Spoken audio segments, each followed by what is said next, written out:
Maybe not. Okay. Watch. I don't understand what's going on here. It doesn't matter.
Hello. What? I'm going on. You're the only one on. Yeah, it says what viewers. Oh. Well, I don't know if that's true. I wouldn't advertise that to everybody. I already did. That's a big mistake. See? You're on. I know. I told you I wasn't. Kaylin's on. Hi, Kaylin. I said Kaylin's on. Oh, I must have misheard you. Yeah, you did. I'm a little confused about why this thing is picking up. I cannot figure out what microphone it's picking up. I feel like it's the camera. Because we fucked with the camera, and when we did, ever since we did, that's when it happened. But it's on audio input capture, and that's right here. And that maybe I don't have to mess with it. So it's weird. But if I pause, if I do this, hold on. Nobody hears anything. See how there's two of them?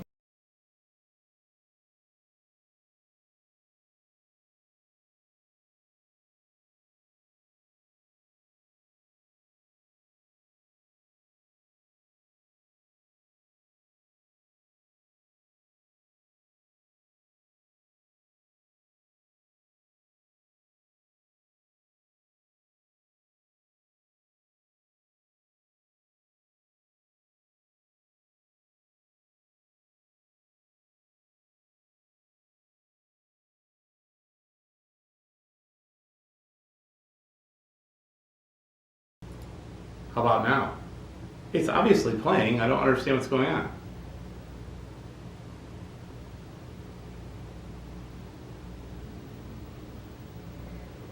It's obviously playing. I don't understand what's going on. No. That's weird. All right, what if I mute this? What about now? Can you hear me now? It's obviously playing. I don't understand what's going on. That's weird.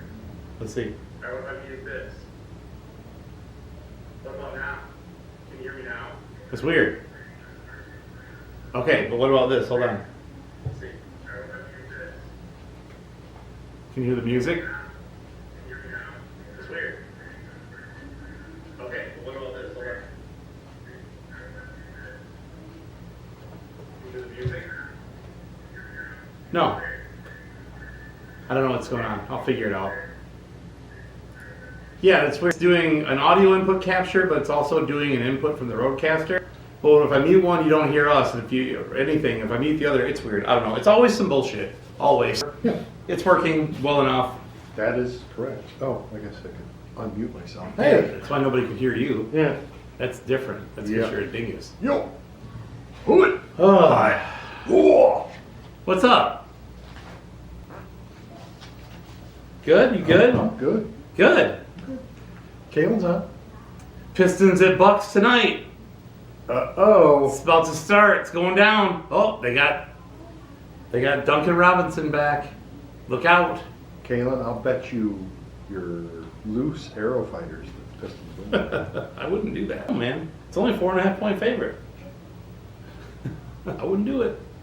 You might be screwed. I didn't. What do you give? Oh, I see. Nothing. I see. Now, disregard all this.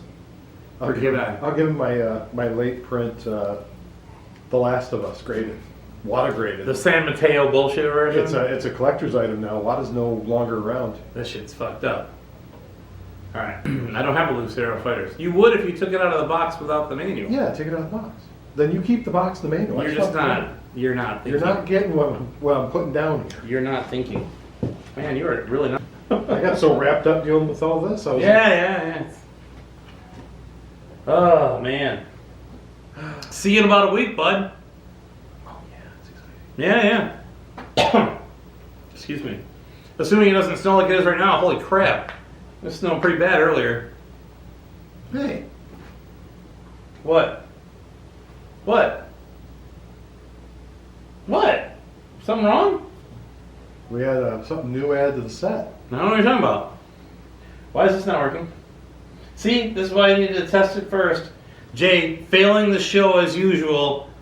Show with Mike's broke shit. It worked all fine when I messed with it. Also, I haven't touched it. Yeah, I know that's the problem.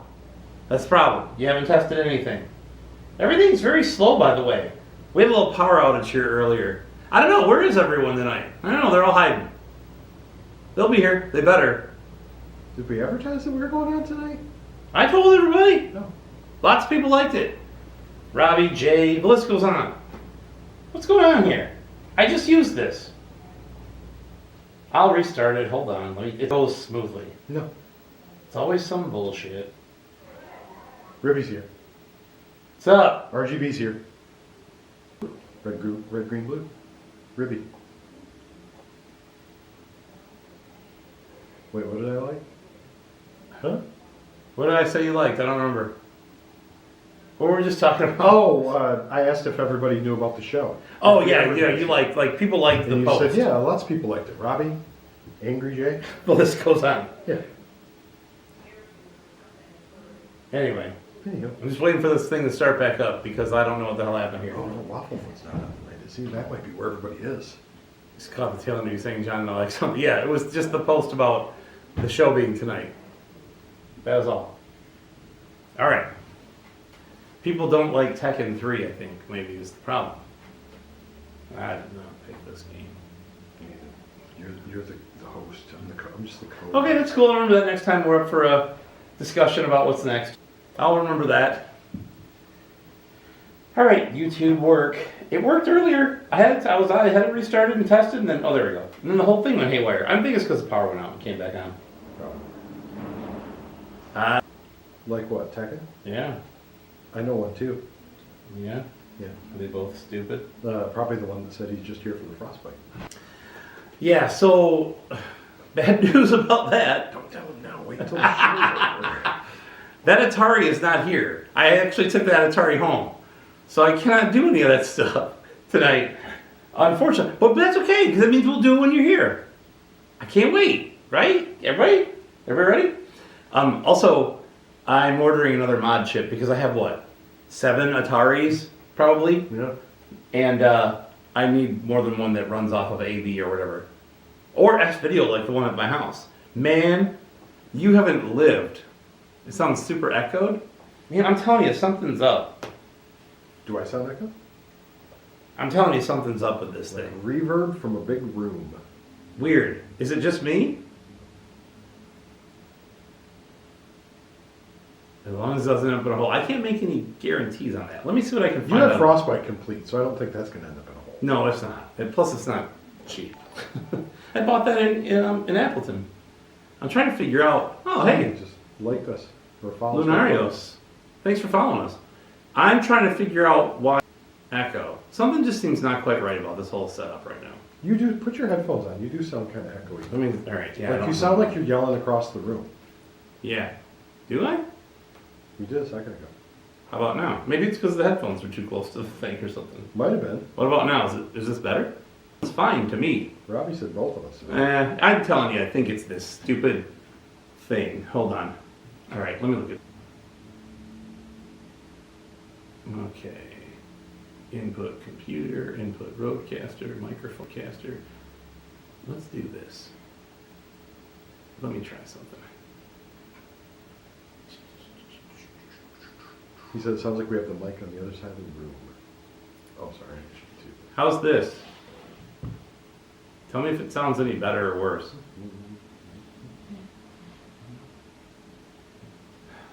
I'm so tired of this. You change nothing. You absolutely change no. I haven't updated.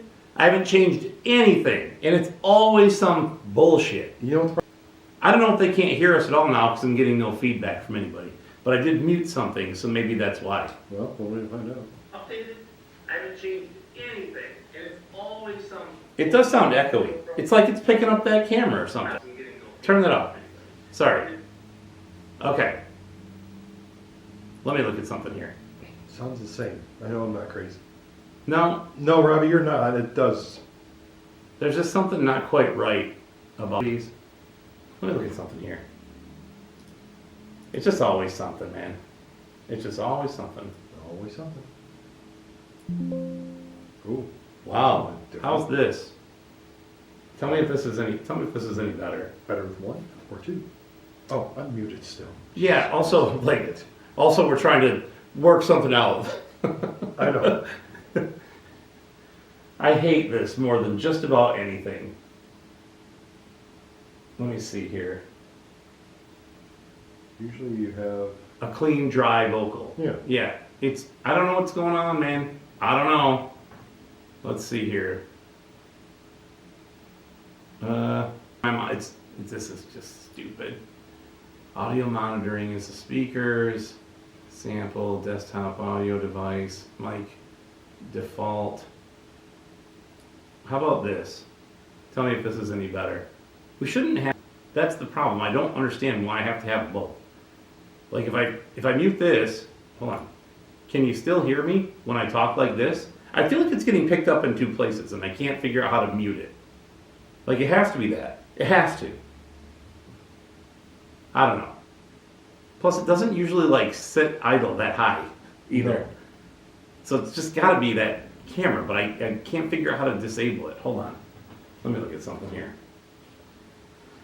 I remember what you asked Robbie, but Robbie just said yes. So it sounds better like this? Oh, okay. I think it is. I just can't figure out how to. Like it doesn't. I hate this thing. Hold on. So if you, I'm going to be a pain in the ass, but just to try and eliminate. If you mute that one, I muted one of them already. what if you mute the one that's going on? Then no. Okay.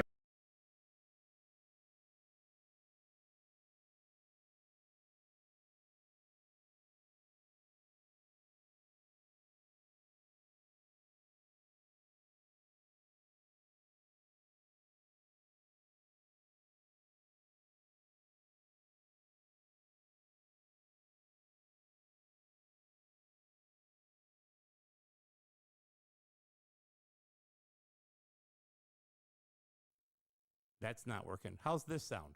See, that looks normal. Yes. Tell me how this sounds. That's how it should look. I just don't know if they can hear anything else. Can't hear anything. So weird. Hold on. I'm not in the fucking mood for this. Now we're back, just quiet. Okay, so you can hear me, but I'm too quiet now. What if I... You did back your volume down on the actual roadcaster. Well, yeah, a little, but not... How's this? Sounds good now. Any better? I'm like, quiet riot. What does that mean? Is that loud or quiet? I think he was just saying Quiet Riot, the band. That's cool. I like that. Sounds good now. So that was what it was. You had your volume down. Okay, but now my concern is... Can they hear this? Yeah. Can you hear the music? You should be able to.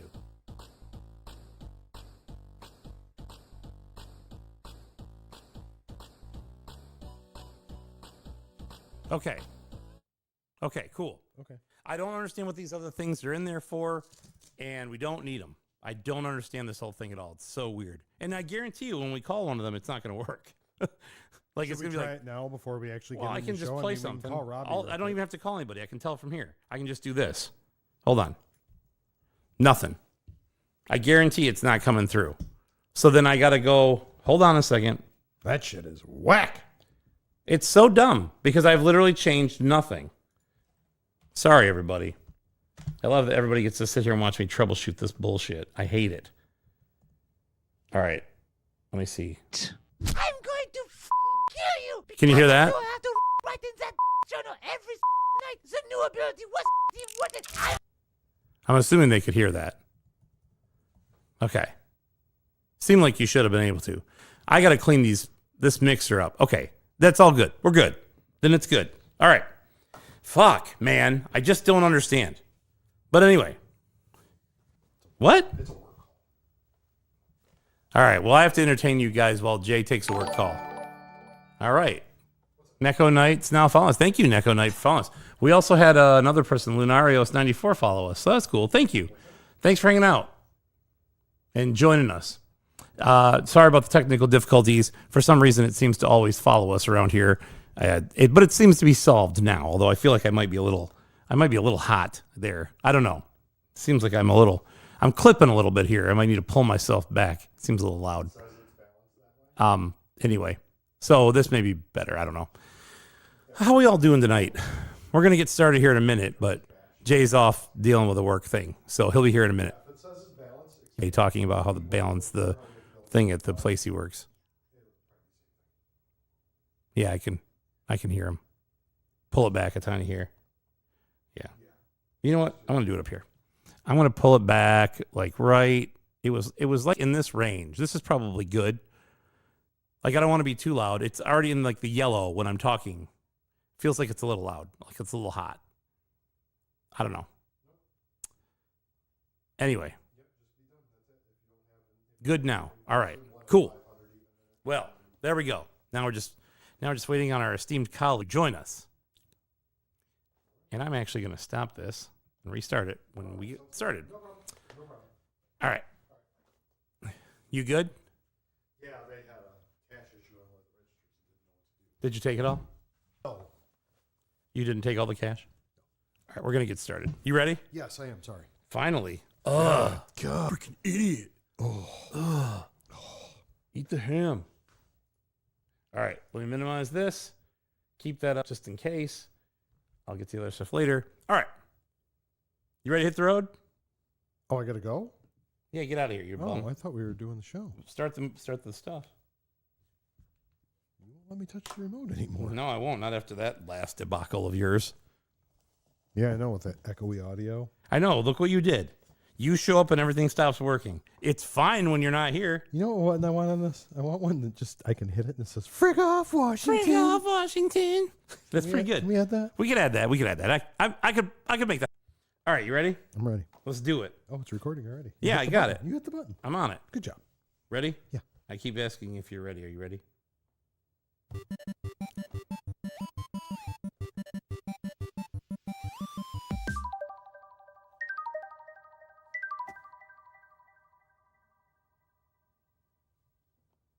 Welcome back to the Lost Joystick Network episode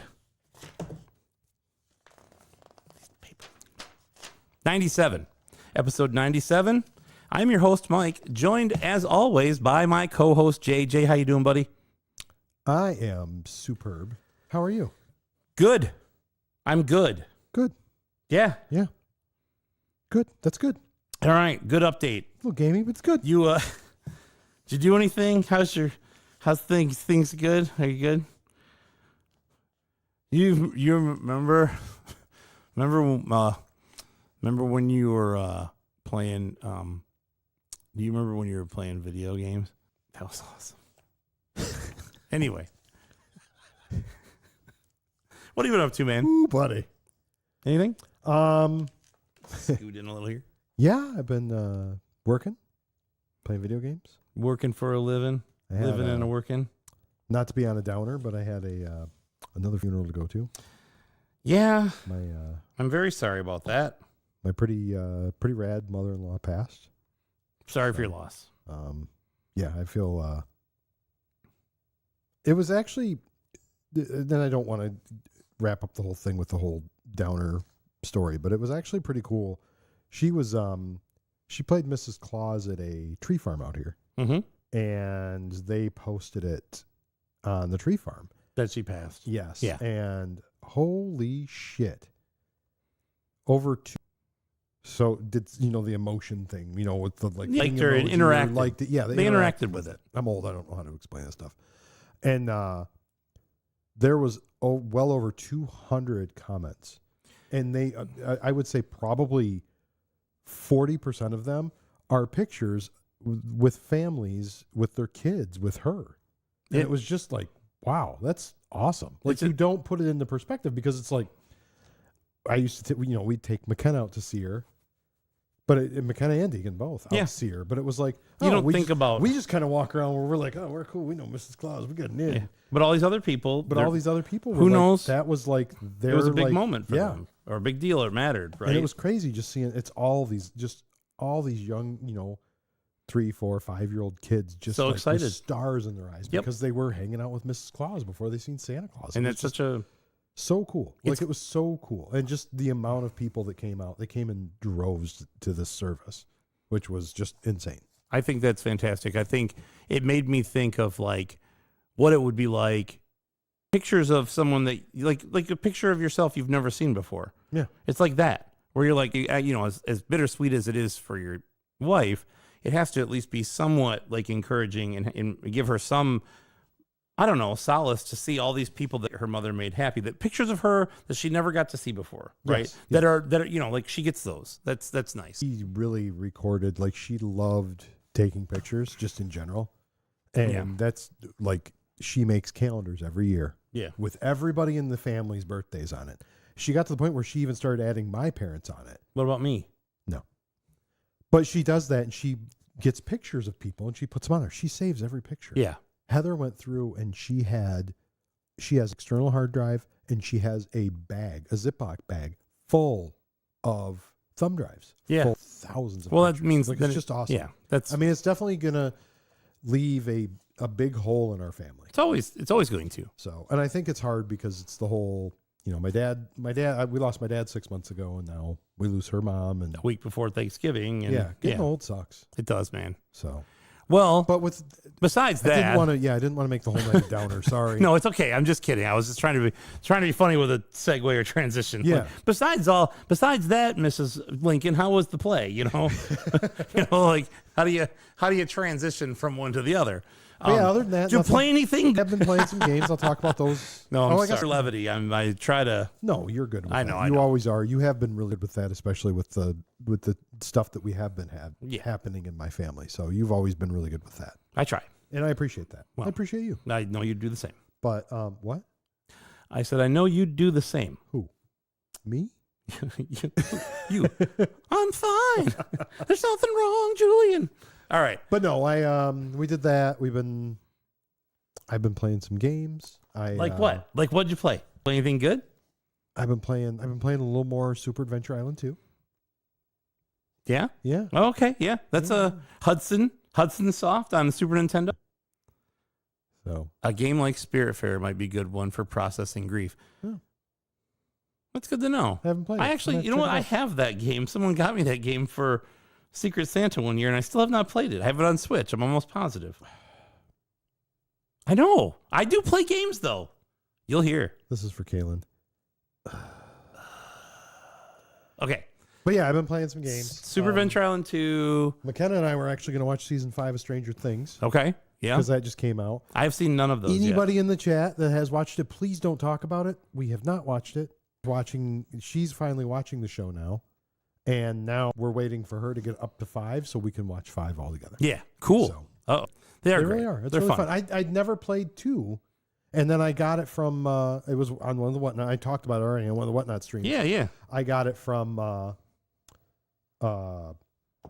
Josh Byerly from Wafflefoot from one of his streams. I got a great deal on it. That's too. weird. You've never bought anything from him. I bought so much stuff from that guy. No. I love buying stuff from him. No. And he cracks up every time I get on his stream. He's like, "Hey Jay, what do you need? You want some Super Nintendo, don't you?" I'm like, "Yeah, I want some Super Nintendo." Well, he typecast me. Oh yeah. Get into that Yeah, when we yeah. get to the collecting and pickup section. Sure did. I have been playing a couple other games too. Like what? Actually, just one. Like what? What is it? It's this game on the PS5. It's actually an RPG. It's a turn-based RPG. Yeah. It's a game called Claire Obscure Expedition 33. It's a really cool game. Have you ever heard of it? No, it's funny you say that. I've never heard of it. I don't know. Never heard of the game, No, huh? I don't know much about modern games. Maybe I This should is tell you a little bit about it. Go ahead. Yeah, it's a retro video game show, but we can talk about new stuff. It's fine. Go right ahead. What's so funny? Nothing. What? It's my favorite. That was Lance Parrish's number. Was it? Oh, well played. Was it? I don't know. Well played. I think he was 33. I hope he was. But, and for the listeners at home that are listening on the podcast aggregator of your choice, Mike just took his sweatshirt off to expose a Expedition 33 t-shirt. And in the background of our set is a Expedition 33 flag. Yeah. Mike might... I don't know. I'm kind of on the fence about it. I'm not really sure what to think yet. I was waiting for the record to start playing. Yeah. Go ahead. Keep talking. But yeah. What's that? What you got there? What? Uh-oh. Why did my keyboard disconnect? What happened there? What's going on What's going on over there? I don't know. What is that? What is that? What, this? Yeah. This is nothing. It's just a pad. What is going on? I don't know. It's just a giant Expedition 33 mouse pad. What do you... No. It's not a mouse pad. Or It's just more of a work of art, really. What is... Oh, Man, dude, I'm just not having it tonight. Your monitor just shut off too. Everything is going nuts tonight, folks. Ooh. I'm not having it tonight. There's too much intertwined here. I don't know what's going on. It's got to be how great this game is. It must probably be. It's just the computer can't handle it. It's just like, what's going on? Yeah, that's probably it. Too much amazingness. Too much amazingness. As far into it as you. All seriousness. What does that mean? I am, so there are 3 acts in the game. I figured that out. There's a prologue and 3 acts. Yes. I am currently, I think I'm getting close to the end of Act 1. Ooh. So I haven't been plugging away super hardcore on it. Of course, my previous discussion on what's been going on, I've been a little tied up. We've been handling some stuff with the family, so. Yeah, but obviously. yeah, I mean, other than that, it's been, it's fun. It is. It's a really fun game. Yeah, I'm glad. Let us know if there's some sort of technical problem because things seem a little wonky tonight. I don't know what's going on, but anyway. I wonder if we need to restart the router. Everything's been restarted. Oh, okay. Like twice today. Oh. And it looks okay over here. Like I can see how many FPS, what kind of absolutely. Okay. So unless like somebody's saying in chat everything's cool, if it's not cool, tell me it's not cool. Also, I cannot stop thinking about Tiger Wolf's comment about how I think it was last show or the show before, I was like, I have to play this stupid game because our friend made me and I love it. And he's like, oh, boo-hoo, I have to play one of the best games ever made, or whatever it was he said. Yeah, and that I'm sounds like, about right. Yeah, he said, I should have thought that one through. But anyway, yes, I'm a fan. It's a good game. It's pretty good so far. So where are you at? Where are you at in the game? Well, let's get into the weeds for a second here. Where are you at in the game? Where have you left off? What is going on? I don't know. You go ahead. Okay.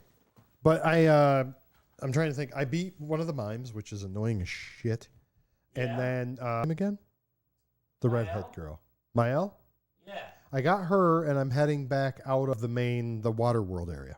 Okay. So you have to get her and head back So that's where I am right now. Okay. Because I've been kind of plugging around. I've been just kind of adventuring around in the water world area.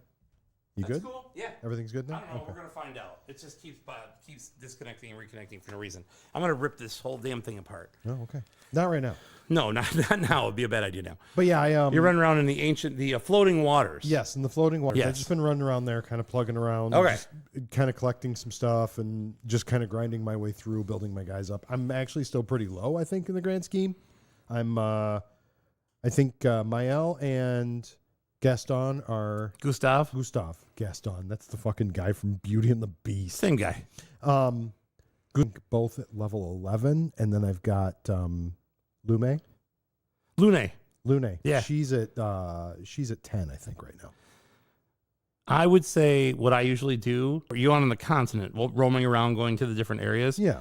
I stay out there and I just fight something, then go to camp, and then go back and fight it, and go to camp. Because when you go to camp, You recover. you come back, Yes. right? So then everything comes back. So it respawns the enemies. So I'll go find something that's like right on the edge of me beating it and beat it like to be overpowered in these games. I do not like going into fights having to like struggle. Yeah. I want to go in and be like, oh, you're tough? And That's actually a waste good them. idea. I actually just got back out to the continent and I saved it. Yeah. I went to camp and saved at camp That's what I before would do, exited yeah. the game. And I fought like I forgot. I did finally leave out of the. The Portier, the little shieldy guy. Yes. Yeah, they're right there. So Yeah, so do and that. the bad guys are actually kind of really cool looking. It gets so much better. Only I thing- cannot. like I said, and I talked in the game, is the worlds they're done so well that I kept getting backwards in areas. Like then the first spot when you have that tree of light or whatever it is, the indigo tree, where you start there and then you have to run out through and you get to a little wall. You have to climb up the wall and super detail.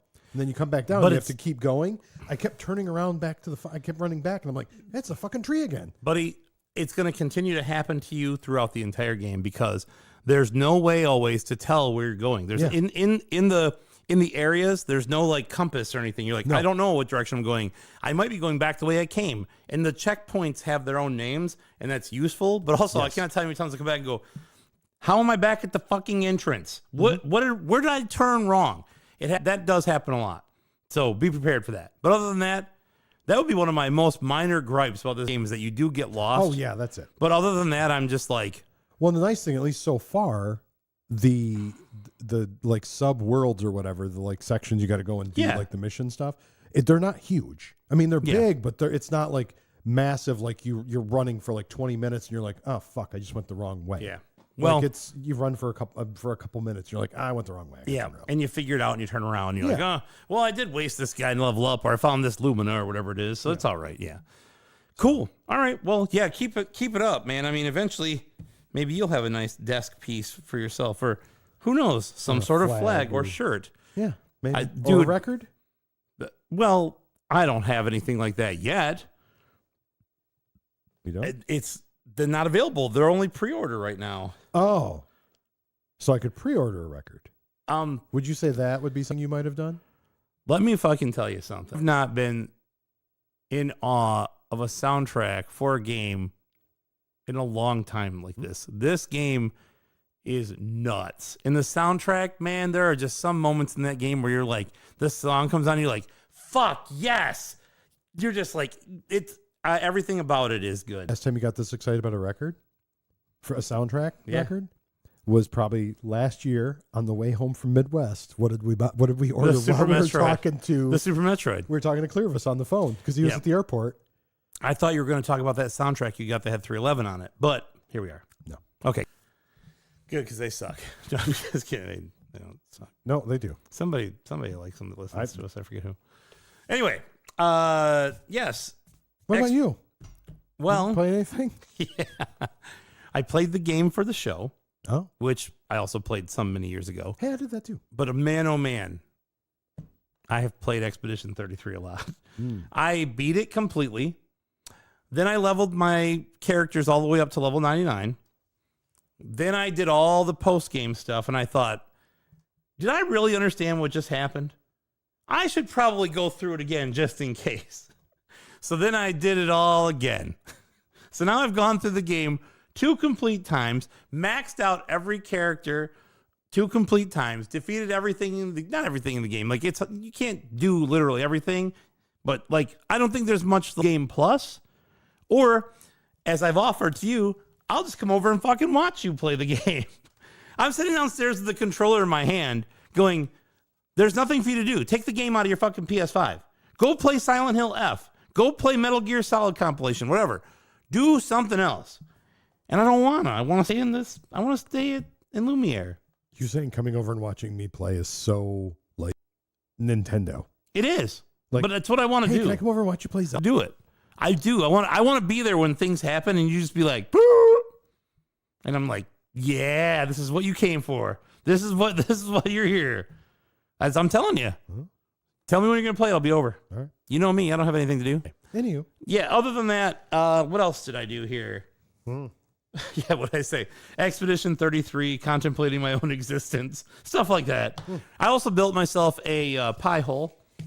If you're unfamiliar with a pie hole, and I know some of our listeners are acclimated, a pie hole is essentially like an ad blocker that happens at a DNS level. It's essentially a Linux server that you use internally to see ads and bullshit. And I'm going to tell you, the reason I did it is because I went to so many fucking IGN.com pages that I lost my mind. I lost it. I'm like, I just want to read something. I do. The World Wide Web is an onslaught. It is a nonstop barrage of being solicited to. You go to a website for one piece of information, and it's like, hey, do you want to allow notifications? No. Hey, subscribe to our newsletter. We'll give you 10% off. I'm good. Hey, here's a video that you like that is about the thing you're looking at, but it's not exactly what you're looking for, but it's in, which is in this page. But here's a video. I don't want to watch that. Hey, anything else that we can do, or you want to chat with us? No. Will you fucking leave me alone? I just want to know what area this Pictos is in. For the love of fuck. Jesus Christ. It's like, you can't, yeah.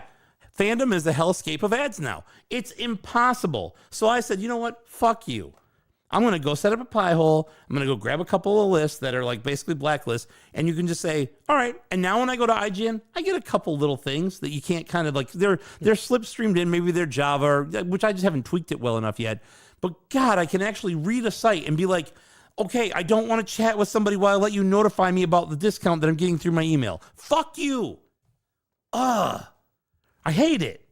Work is sponsored by Rageaholics Anonymous. I'm filled with rage. No, we were talking about Rage-a-hol. that. We talked about that the other day. God, it's so You can't- ridiculous. I remember you were talking about like the subscription services too. Like I remember when I signed up for Netflix, you set them out and you got to watch whatever you wanted. It was on it and nothing else. Now I noticed again, I was talking about the Stranger Things. We're watching Stranger Things again. And I'm sitting there, and I remember when I watched it before, you watched the whole episode, Yeah. and you were done. Yep. Now, you're 20 minutes in the episode, and now we got a commercial. And at first, Yep. I didn't even realize it.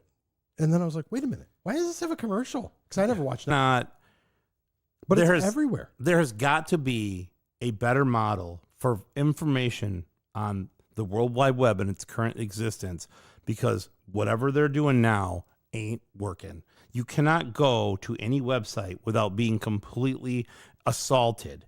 And I'm just like, I just want to read some. What is? I don't know what's going on with my keyboard and mouse today. Anyway, sorry for all the weird chirpiness. All right. Yeah, other than that, set up the pie hole because of that. But 33, I've got a lot of hours in it. I have completed it twice. I'm trying to get, I don't even care about achievements in games really, but I'm also like, maybe I'll just get all of them. Fuck it, But then I'm also like, am I really going to just fly around? How many do you have left to get? I don't know. Some of them are a pain in the ass. Well, I know yesterday when I was talking to you on the phone, you were like, I'm going to try this one more time and I'm done. Oh, that's not it. Well, And I'm that sitting would here be going part on of like a the big achievement. story. I'm like talking and you're like, nope, done. For And I'm anybody's game, if you've ever, gone to one of the Jestro beaches and tried to figure out one of those things, oh my God, I'm going to kill somebody about one of them. I refuse to buy anything I get ads for. Take that Hims, Ridge Wallet, and Tactile Cane. I don't know anything about Tactile Cane, but the other two, like there's a demographic and we're in it. What's up with Ridge Wallet? They've been going out of business and you get this 25% off thing for like a fucking year. Yeah. Just go out of business. That's what I'm thinking about Funko. Will you please just die already? Yeah. Because it sounds like they're gonna. All right. Anyway, so with all that, Jay, Yeah. have you bought anything recently? I may have.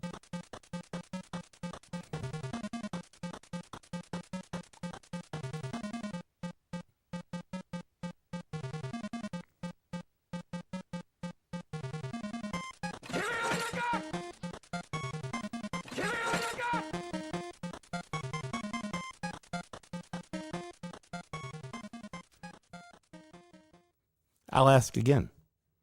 Have you bought anything recently? I may have picked up a couple things. Oh, sorry. That's all right. It's a jam. It's a bop. I really thought you were gonna let me respond and then hit the button, and then you were like, "Ah!" And I was like, "Ah!"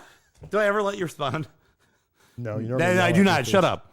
No, go ahead. All right. What'd you buy? What'd you buy? What'd I buy? Go to your whatnot. Go to your Josh Byerly Wafflefoot whatnot stream No, I don't. receipts. And Tell us the truth and not just your made up version of it because you never show us what you actually bought. I honestly haven't gotten a ton of stuff. I've been pretty low key the last. You got couple Expedition weeks. 33, I've had that though. I think I talked about that last episode. but I want to keep talking about it. Oh, I got You Expedition. gotta play it. I got Expedition 33. Guys, for the we got to PS5. end early tonight because we got to go to Jay's house to help him clean it. Yeah. What? Anyway, go ahead. Okay.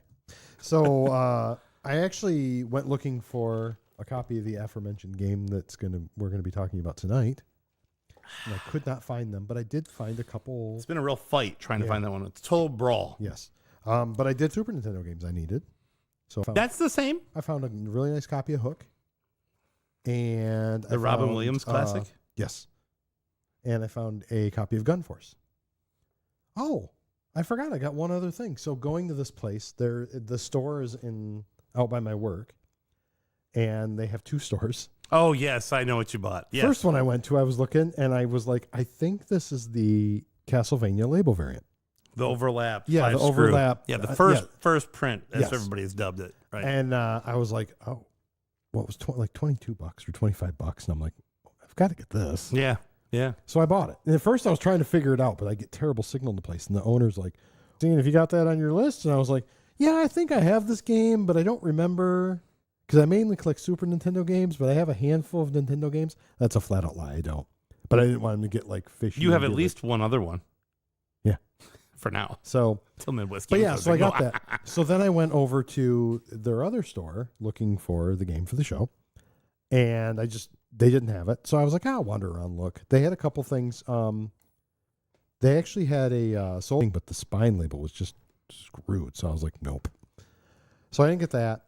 And then I was looking, and they had a 5-screw first print Castlevania. The overlap. Yeah. Overlap. Was it? $25. So So I was like, anybody in the market, we gotta know, get that. I So know I a guy. have 2 of the first print loose Castlevania games with the Yeah. overprint Yeah. spine label. I only have one.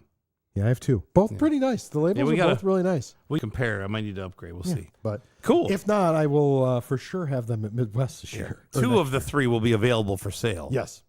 But that's all I got. I don't think I may have talked about it last time, but I'll bring it up anyways real quick. Listen to Retro Warriors. They were talking about Gradius Origins. Yes. And You did. I found a copy of that, so I grabbed a copy of that Yep. for the PS5. We talked about that. I remember this. I have not played it yet. I want to play some Salamander. Cool. Oh, yeah, that's right, because you talked about you having an actual Yeah. So they come Famicom over and Salamander. play it. Yeah. All right. Is that it? That's it. That's all I got. Oh, man. Uh-oh. The audio skips occasionally. Could be just me. I don't know. All right. Let me know, because I think disconnect, reconnect thing, and it may have something to do with it. There's something in wonky tonight because I my will keyboard say- and mouse keep disconnecting. I keep looking at the iPad, and it keeps getting super boom, like it's got a terrible connection. Wow. Yeah, it's freezing up now. Did you say Retro Warriors? Yeah. I like those Don't guys. ask me. That's Yeah, I did say Retro Warriors. all right. I like those guys. They're great. But, I did one other thing. I forgot one other thing I did. I What? saw the Suicide Machines. And I actually went on a trip. Oh. Forgot about a couple things, really. Yeah. Went to Maryland and Washington, D.C. for the weekend Yeah. to a football game. Okay, it's skipping. I'm not sure what's going on. Is that no, that's this podcast. Where he laughs at his own jokes. I like that you just answered that and then laughed at your own joke. Exactly. See, that's you're anyway.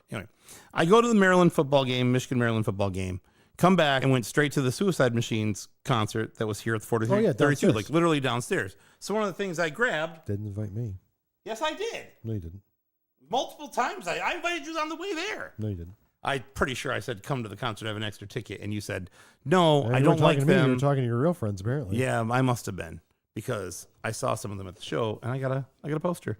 And the funny part is our old studio down the hall. That is kind of funny. So anyway, got a little Suicide Machines Michigan Weekender poster there. It's not too bad. I thought that was kind of neat. Who'd they play with? I don't know. I didn't make it to their set Oh. because I literally had drove straight from Washington, D.C. to here Oh, yeah. to go to the show. All right, I got a few things. So foreshadowing. Do I have time to go grab my drink while you do this? Yeah, you Okay. got plenty of time. Foreshadowing. And this is not it. But we're going to be doing an episode about a series of a game at some point in the near future. So I started to grab some of those. See how many of these I can get out here. Very popular series with a number of games associated with it.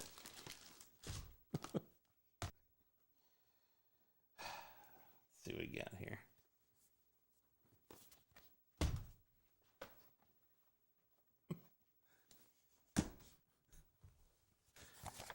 What? Live now in this economy? Sword Firely? What about them? That you buy stuff from them all the time? Yeah. You do? I didn't get any. Most of these from Josh. I got a couple of them. Dude, I didn't get these from him. All these ones with stickers that I stole from Kyle. Oh, I didn't get these from him. I didn't get this. How do you guys feel about Tiger Woods? You ever play the Tiger Woods golf games? Yeah. Because I got all of them. This is the best part is if you look at this, it represents about $32 worth of games altogether. And you've never seen happier people in your life than the store owners who sold me these. Yeah. They're like, he did it. The fool showed up and bought them. Anyway, we're going to eventually do, I only play Tiger Wolf golf. Oh, okay, that's good. That was pretty good. I'm very proud of you for that one, Chris. That was good. Okay. Anyway. The Canadian who likes Coey. Yeah. What was that noise? I don't know. Well, you got all kinds There's of all weird kinds noises of weird going on. shit In going fact, it's that pie hole. Maybe, yeah, but that's not here. That's at home. Most of the Xbox ones I did get from Josh. This is what kind of 2005 is my favorite. And funny you should say that, Kaylin. I have two. One from Josh, super nice, mint condition. One from Josh, sealed, 2005. Yeah. And he's pointing right at you saying, you should play this game. Look at him. He's looking right at you. Yeah. You're next, he said. First it's the Swedish Nanny, and then it's you. Oh. Yes, I do love the Tiger Wolf game, or Tiger Wolf games, the Tiger Woods games. And guess what? Maybe that's what we'll call the episode. Fun. The Tiger Wolf games. That's fine. I don't think I'm going to, because there's a whole bunch of them. There's a fun variant, Yeah. right? The Tiger Woods 99 PGA Tour Golf includes, if you find the right version, a fun little Easter egg. The first 100,000 copies of this game that came out, some jackass at EA Sports, somebody like me, was like, I'm going to sneak a copy of the South Park, the pilot, the whatever it's called, the Christmas one, right? Yeah. So they hit it on there as like a DAT file, like zzxx whatever .dat. And on the first 100,000 copies, it has it. And you can tell by the stock number on the edge, the stock number, or the actual UPC, and then the number on the manual and the disc. Yeah. So I went and verified it, and sure enough, it is. So Didn't they have two of them where you got that? they did. I left the other one for our friend Mikey. Yeah. And then you know what's funny? I found another one today while I was running around looking for this stupid game. Oh. And I left it there because I didn't need another one. And it's not a super expensive variant, but it's just kind of a fun one. I went and grabbed the file off of it, put it on the network, and played it, and sent you a picture of it playing. Yes. I was like, here you go. Spirit of Christmas, or whatever it's called. Yeah. So, but a fun little variant you should find. I think, let's just tell people, it's SLUS-00785 on the spine. The disc is, if you look right under the Tiger Woods logo, okay, right here where it says software 1998 Electronic Arts, all rights reserved. There's a number there, 791107. That is the disc that has the South Park video on it. And it kind of jives a little bit with the UPC on the back and all that good stuff. I think it's the same UPC on the Yeah, back, I just looked. It's kind of different. But anyway, But that's the disc you need to look for. 7911. Yes. Anyway, so then I got a couple other things. While you're grabbing those, just to jump back, I know we keep talking about Josh, What did I buy from Kyle? Oh, all those Tiger Woods games. but Josh, that dude had one of the Tiger Woods games, That's it. and Got him again. it was a game that you wanted, and he's like, "Oh, it's real messy." It was I don't-" 2003. Yeah, and he was like, "I don't want to send you that one. It's kind of messy." And he sent it. It's perfect. There's nothing wrong with Yeah, it. it's in here. Like, why, that guy is the best. Oh, Josh is the best. I think it was 03. But anyway, yeah, he was worried that it was a little wavy and this and that. And so, anyway, I also bought a couple other things from him I should mention. Oh, I only need one more of the PSP games. If you see a Tiger Woods PGA Tour 08 for the PSP, I need it. Because I bought these today at Media Reload up in Saginaw. And the guy's like, so, Tiger Woods fan, eh? Tiger Woods on the PSP, huh? And I was like, yeah, we're going to do a show about it eventually. So, yeah. Nothing but the best. Nothing but the best, Clark.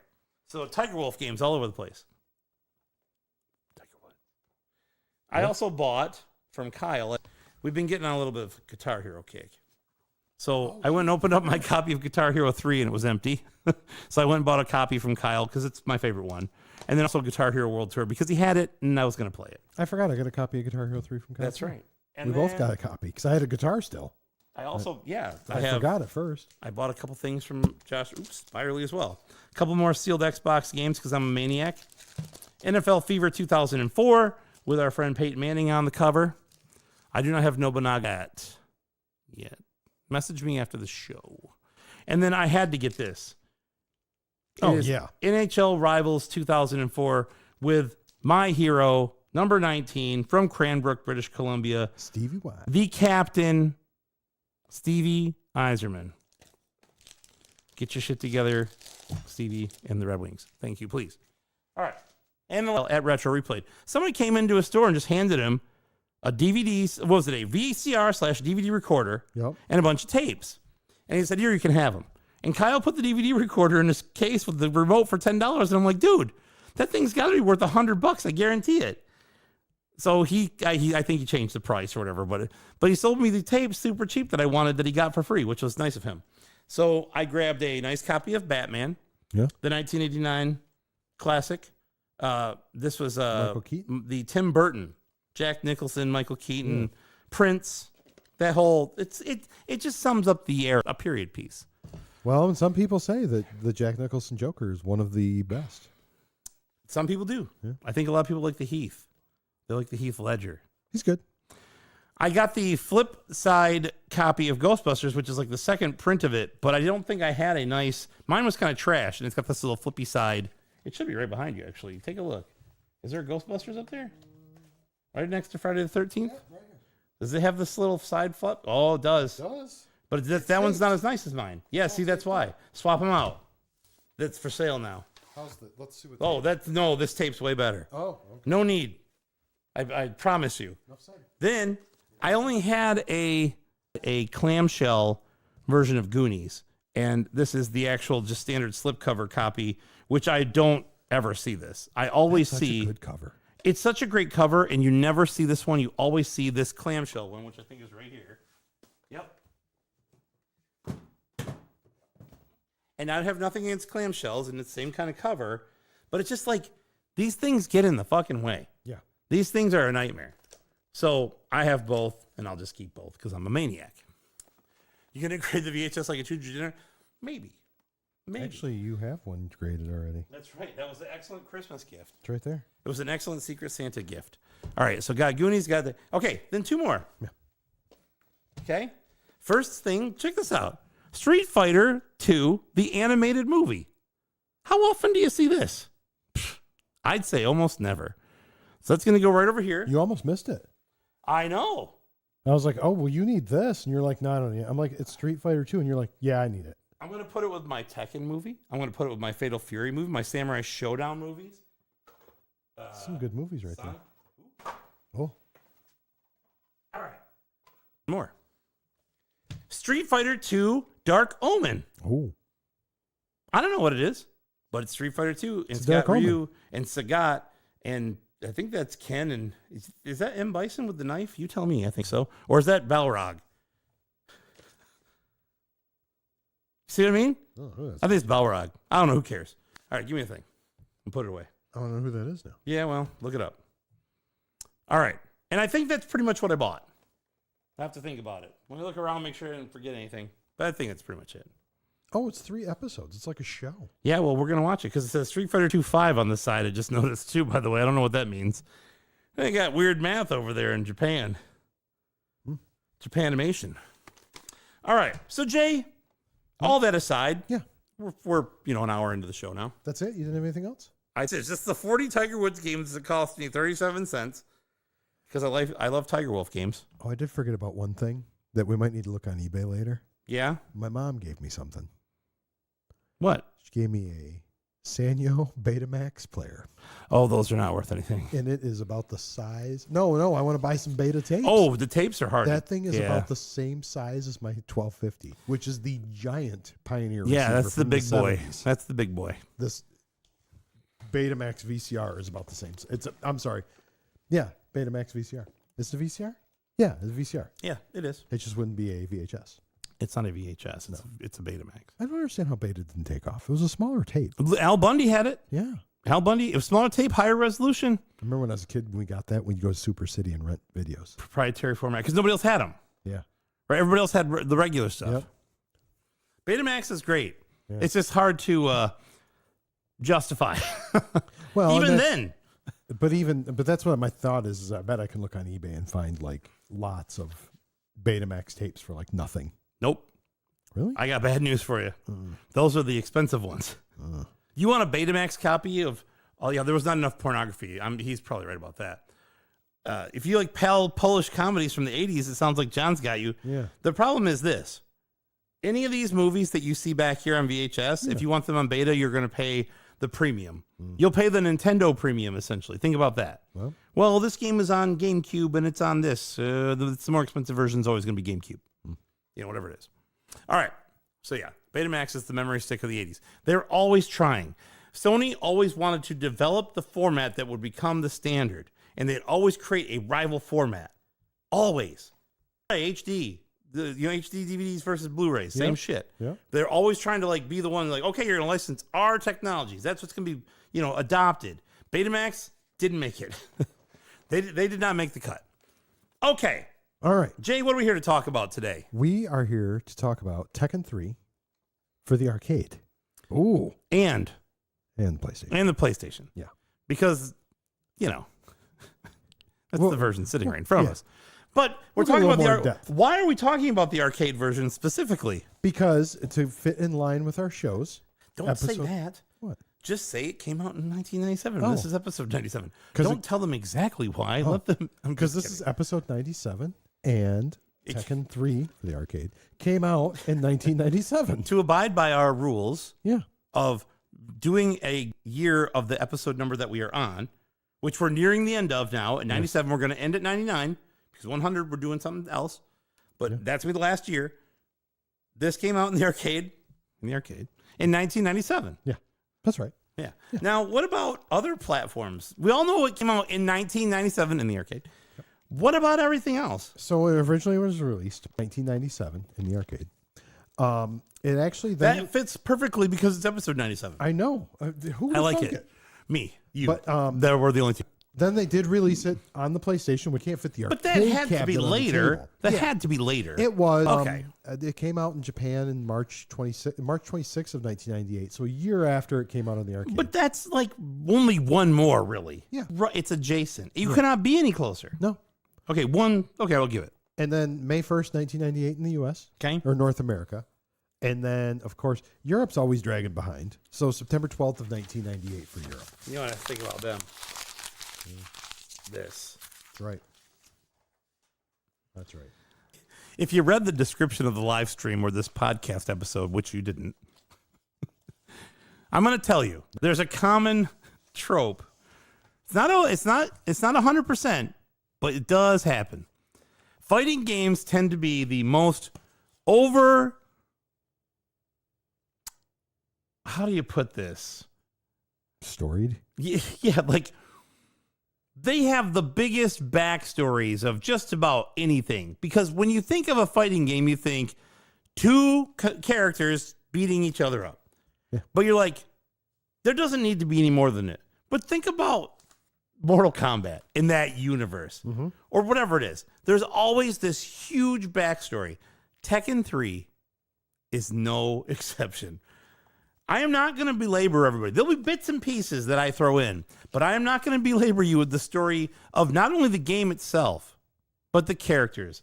Because there's a lot of characters in this game, and there's a lot of things in this game. And if I sat here and told you the origin story of every one of the 22 playable characters in this game, we'd lose you in 90 seconds. We're probably going to anyway. I don't want to risk it, though. I don't want to make it happen. Yeah. I want you to make the decision on your own. I'm not force it. But if we did that, we would go bankrupt. I'll only say this. Yeah, exactly. Broke. Yeah. I mean, huh? I'll say this. Without getting into it, I'll tell that part of the story when we get to the character because I don't want to get into it. It's a fighting tournament.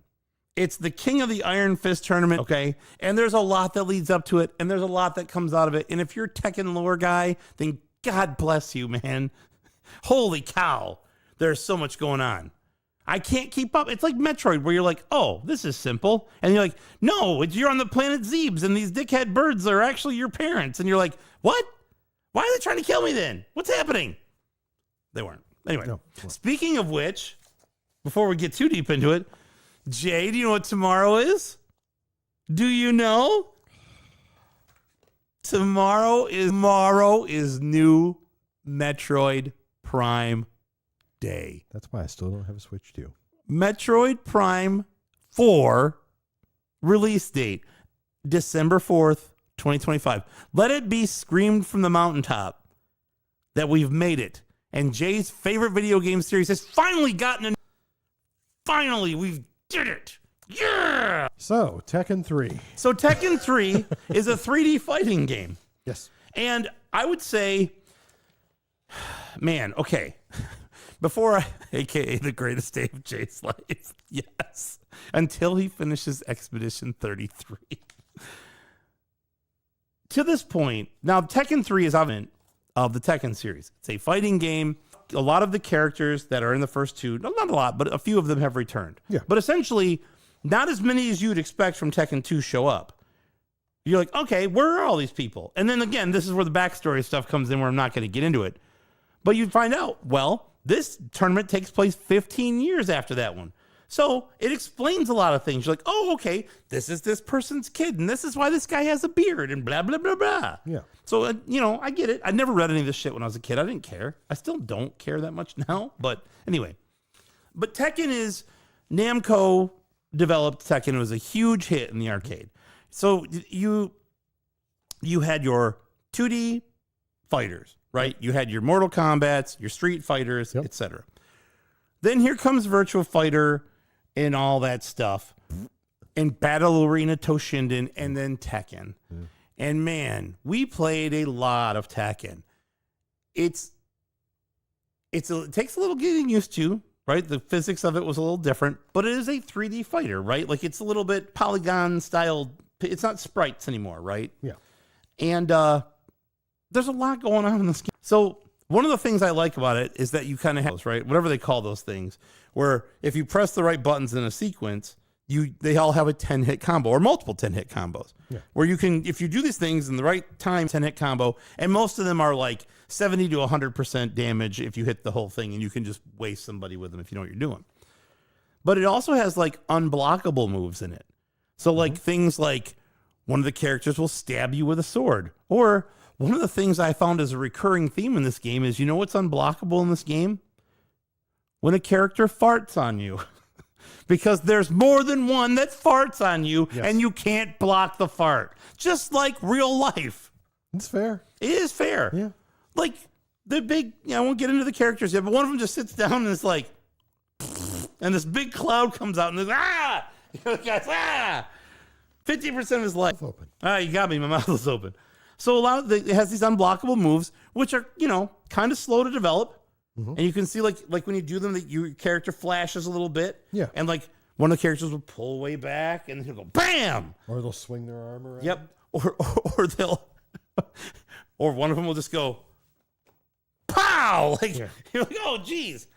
So that's cool. And then one of the things I thought was interesting is they started to really incorporate sidestepping, right? Where like if you're looking at an opponent head on, you could either jump over him, back up, or go forward, right? That's your three options. Here, you can get out of his line of attack. You can sidestep, step to the left a couple times, and then with that, you could do different throws from the side. Like you can, just like most fighting games, if you get close enough to a character, you put in the right input keys, you can grab a character in this game has so many moves.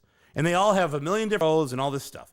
But one of the things you can do is sidestep, and then you have like sidestep throws and shit like that. One of my favorite parts of this game, And it was new to this game. one of my favorite parts are the reversals, the counters. Somebody will go to kick you, and if you have good enough, quick twitch, you can counter it and grab him and go, pow! Oh, you thought you were going to kick me? I'll just grab your fucking leg and throw you around. How's that sound? I love doing that. Oh, it's my favorite. I got you with it in the arcade. Mm-hmm. it's you're never expecting it. No matter how many times you've played that game, you go to attack somebody, every time it happens, it's like, yeah. Every time in my head, that's all I can think of is Chappelle talking to Oprah. Gotcha, bitch. Hit the mic. Anyway, you can taunt in this game. It's just farting at somebody, like kind of, no, not Anna. Who's the other machine? Nah, whatever. Nancy, whatever. Who cares? She turns around, like waves her ass at you and says, oh yeah, come get it, bitch. Like there's like all weird taunts in this game. Oh, I think it does that. But is she wearing a red dress? Okay, we'll get to all the characters. And then one of the things I really like about this game as well, compared to the first two, is the jumping. If you've ever jumped in Battle Arena Toshinden or Virtua, you just float in the air forever. Yes. This one, it's more grounded, right? You don't jump into the air. You can't like jump over somebody like you used to, like up in the air, right? It just doesn't work the same way. Plus, you can also backstep really well. You can get away from somebody. In the first two games, you couldn't get away from them as quickly. Whereas in this one, if you backstep, yeah. So that's important too. But that's a little bit just about the actual gameplay mechanic of it, right? 3D fighting game. The arcade itself, we'll get to that in the development. Never mind, I'll talk about that later. How many fighters are that you can play as? 22. And I think there's really only 10 that you start with, and that the other 12 have to get unlocked. Yes. So I think there's 10 that you start, 9 or 10, and then the rest all have to get unlocked. And if you go by the arcade version, there's only 20. That's right. So two of them are specific to the PlayStation. Yeah, and we'll talk about that right now. Yes. Two of these characters, when you unlock, they are only unlockable in the place and talk about who they are and how. Yep. But I kind of broke this down more so by like, who are the returning characters from Tekken 1 and or 2, and who are the new characters. So Jay, tell me a little bit about the returning characters. So returning characters, these characters have actually been in the prior two games. So Tekken 2, and now Tekken 3. Exactly what I just said. Oh, okay. Doesn't know the legend here. Anything that's a unlockable character. Okay. Standard is somebody that's in the game by default.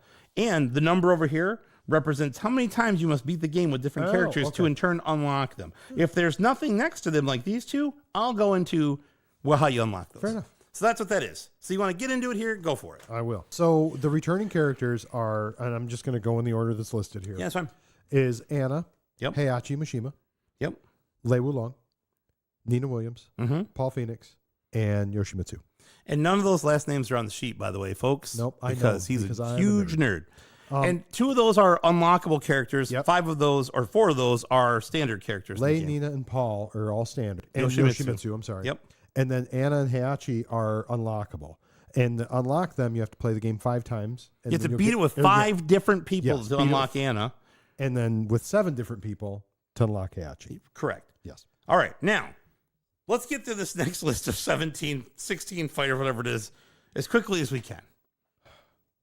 Talk about all of them except the console exclusives. We'll talk about those at the end. Okay. So the new characters in the game are Brian. Yeah. He's a undead cyborg. Yep. Eddie. Yep. He's Eddie Gordo. Eddie Gordo. Yep. Who his parents were killed by the corporation that Heihachi now owns, and Yes. he's out for justice. This is what I mean, folks. The stories are We're giving the insane. short versions. You're giving you the super short versions here. Okay. Then there's Gun Jack. Gun Jack. So we should probably talk about Jack in general and what Jack is.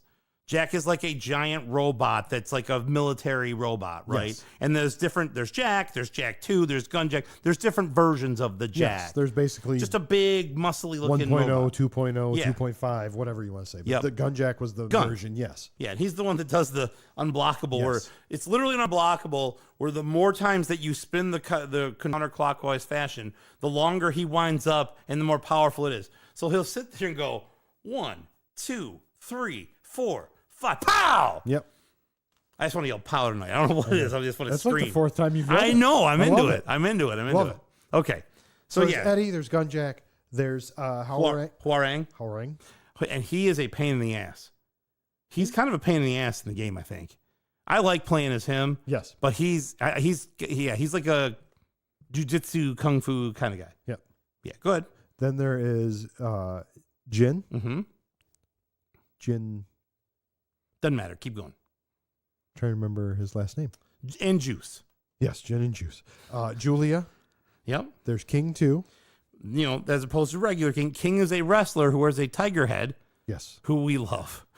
Oh, Julia is the daughter of Michelle, who was in the previous game. You're getting into the lore. I'm just I know.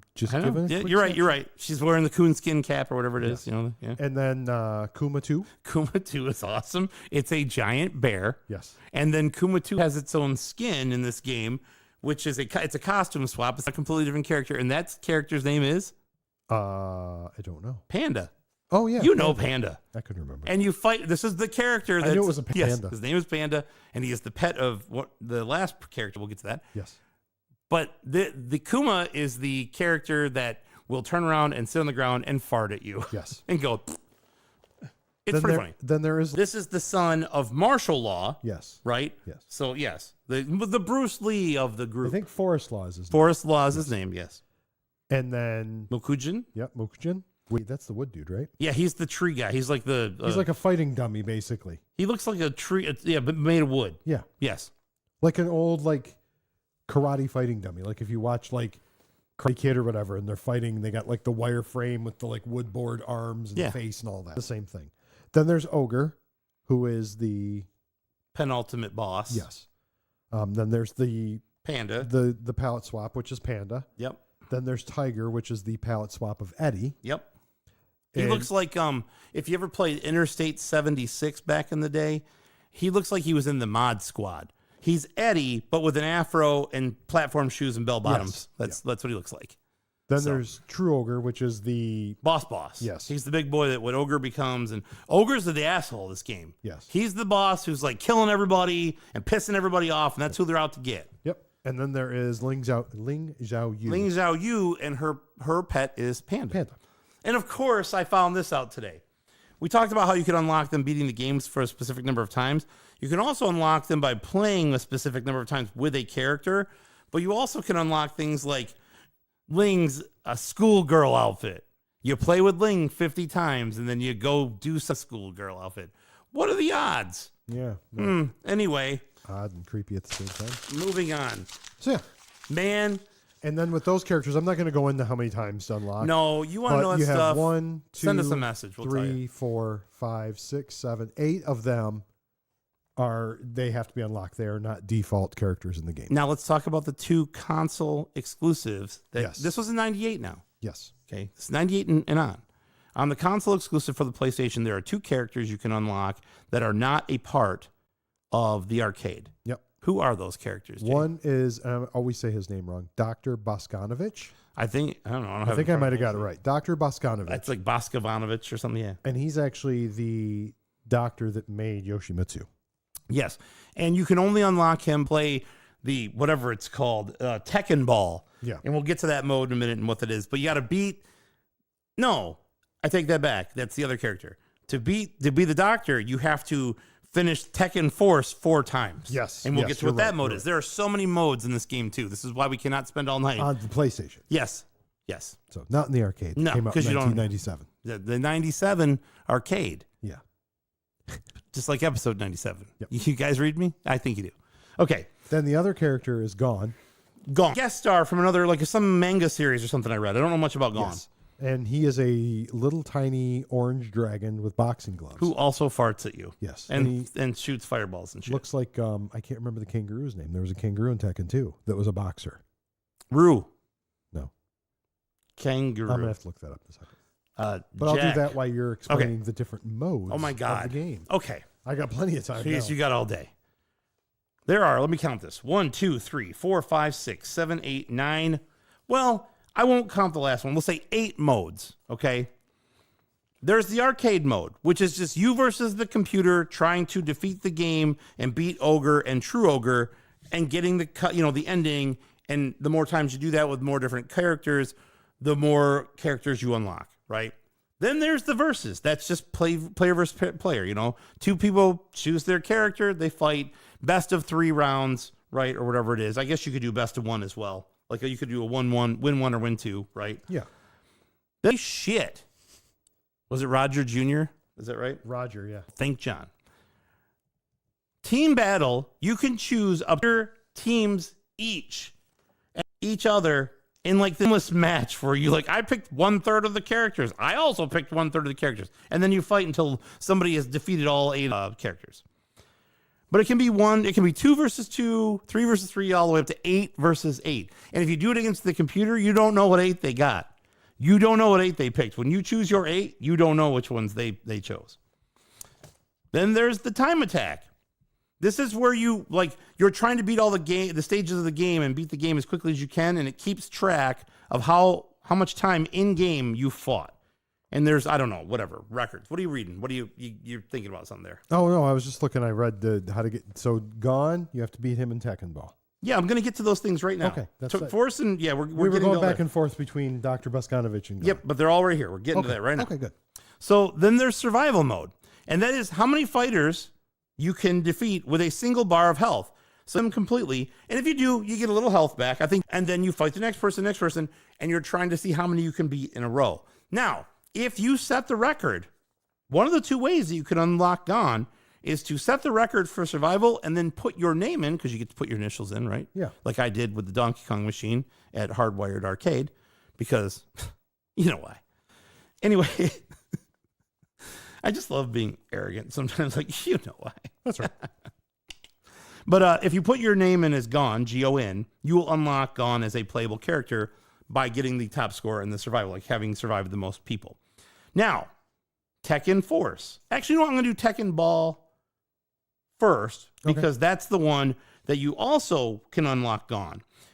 Is a mode where you play volleyball, essentially, with like a ball that can hurt each other. Yes. So you do a fighting move to kick this giant rainbow volleyball at the other character, and if it hits them, or if it lands behind them and they don't hit it back to you, they take damage. Yes. If you defeat Gone in Tekken Ball, you unlock him that way as well. Okay. Next, Tekken Force, another mode. It is literally Streets of Rage. It's Streets of Rage. You're fighting these enemies that aren't in any other part of the game. Like I forget, like Bat and Dark or whatever their names are. I forget what their names are. And like they are like power ups, like a turkey. Like you like really a turkey? Like is this seriously Streets of Rage? You got fucking techno music thumping all over the place. People eating turkeys out of the street. Just pure madness. Pure madness. Anyway, then I would say, and also Dr. Bogdanovich or whatever his name is. Boskanovich, whatever. To unlock him, you must beat the Tekken Force game 4 times, that mode, and earn bronze, silver, gold, and then a 4th time. Once you beat it a 4th time, you will fight him as the end character, and then in turn unlock him as a playable character. And he does a lot of Yoshimitsu's moves. Yeah. I saw him for something. He did the whole wind up and stabbed him, and then the dude just sat there going, like he got stabbed like electricity or something over and over until he died. Huh. It was like it was unblockable move. Huh. Anyway, okay. Then there's theater mode. This was new to this. I believe this was new to this in the U.S. Yes, they only had this in Japan for version 1 and 2. And then because it's hard for us to remember because we played a lot of the Japanese one. Yeah. I always forget. Funny story about Tekken. Jay and I bootlegged a copy of the Japanese game, and that's what we played a huge majority at the house. And we would train up and then go to the arcade and kick some fucking ass and do like fucking Jack's 100% combo where he's throwing people around and king and all that shit. Oh, yeah. so great. Okay. But theater mode lets you replay all the cinematics from the endings of the game that you've unlocked, right, when you beat them. And it also lets you like watch not just the endings, but the cinematics themselves, like the intro and all that, and play the music from the game. And let's see, once you beat arcade mode with 10 different fighters, probably the stock 10 or whatever, that's how you unlock theater mode. And then the last mode, if you will, I won't even call it a mode. The last part is almost this might be my favorite part of this game. It's so dumb. Not talking about a game. Not a game. We talking about this. Not a game. The practice mode in this game is so good. You want to learn the button combinations for a 10-hit combo? Cool. Go to practice mode, choose the player you want to learn, and choose the combo, and it will show it to you. In this game, it did not show you when you should press the buttons, although I know I've seen that in other Tekken games before, but it shows you the button sequence and that you should practice with. And it also shows you how many hits you've hit. In Tekken 3, it shows you whether you hit them high, medium, or low, like in their hitbox, and it shows you the percentage of the combo. It's amazing. You want to learn truly, like some pattern recognition and all that stuff. The practice mode of Tekken 3 is every fighting game should have this. And it's complicated. Like I'm like, you know what? I'm going to toss on old Paul. I'm going to toss on Yoshimitsu. I used to use those guys a lot. I know they're 10-hit combos, and I'd get about halfway. I can't remember. So I go to practice mode. Oh, yeah. I got to wait a little bit longer for the 6-button press. If you watch it while you're pressing the buttons, you can see when you should probably, okay, now I got to transition to where he starts spinning and stabbing. Yeah. Because that's a lot of Yoshimitsu's game, is spinning and stabbing. That's why they call them all spin and stab. But I love the practice mode in this game. It is a great way to learn how to play the game and in turn then go to the arcade and wreck ass. Oh, and by the way, Jay, we might be taking a trip to Kalamazoo because somebody has a disassembled dedicated Tekken 3 cab for $200. And he said it worked before I put it away. And he's an arcade guy. And even if it doesn't, for $200, it's worth it. So we might have to go to Kalamazoo. Don't tell anybody. Luckily, nobody's listening. Am I going to get my first arcade cab? You're not getting. I'm buying this shit. What are you talking about? Son of a bitch. Wait, come on. Maybe. You got enough. Share the wealth, man. It's a Lost Joystick Network arcade. It goes in the arcade. Anyway, maybe. Actually, I'd probably get my ass kicked if I came home with an arcade cab. You would just keep it in my house anyway, so sure, buy it, Jay. You can pay it. It's fine. I don't care. Buy it. All right, a little bit about the gameplay. Jay, tell me a little bit about the development. We're not going to get too deep into this, okay? Well, the developer, of course, was Namco. We talked about that a little bit already. Yep. And the publisher in Europe was actually the Sony Computer Entertainment, which is PlayStation. Yeah. Exactly. So this was the first game released using Namco's System 12 arcade hardware conversion to the PlayStation. It took almost 8 months. So yes, essentially this game, like Tekken 1 and 2 were on Namco's System 11 arcade. So, and that was basically the PlayStation. Yeah. Okay. So getting 1 and 2, like picture perfect over onto the PlayStation was no problem. And that's one of the things I loved about it was you had the game at, this is it, man. You want to test and trial and learn, take it into the arcades and confront a stranger in public. Be ready. That's how you prepared yourself. So it was, I have no idea what this means. They look like old chickens eating old chicken food. I don't even know what that means either. I'll take it as a compliment. But then comes Tekken 3 on System 12. So it required a little redacting, right? You couldn't just do a one-for-one transition. Like they had to change the backgrounds, which were fully rendered 3D, to like panoramic 2D. Back the polygon count, the sound was a little different. They just had to change a little bit here and there. It was not perfect, but also you're now 3 years almost into 2.5 years into a console's life.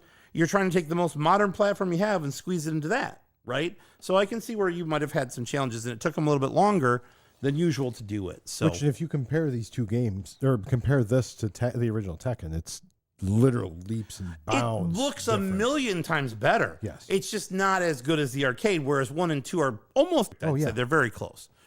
Okay, so Jay, talk a little bit about the reception of this game. I'm going to start by saying this. Everywhere I looked, this game was lauded with praise. Metacritic 96 out of 100, and being the second best PlayStation game of all time, and like the 9th best arcade game of all time. Wow. EGM this was the first game in 3 years that got a perfect 10 from EGM at the time in 97, 98. Said, quote, there is no better fighting game on this system or any other. This game was a like you cannot. I don't know how to put it. It was a smash hit. It's like I wouldn't say universally loved, but much like Expedition 33, most people would agree that it is a classic.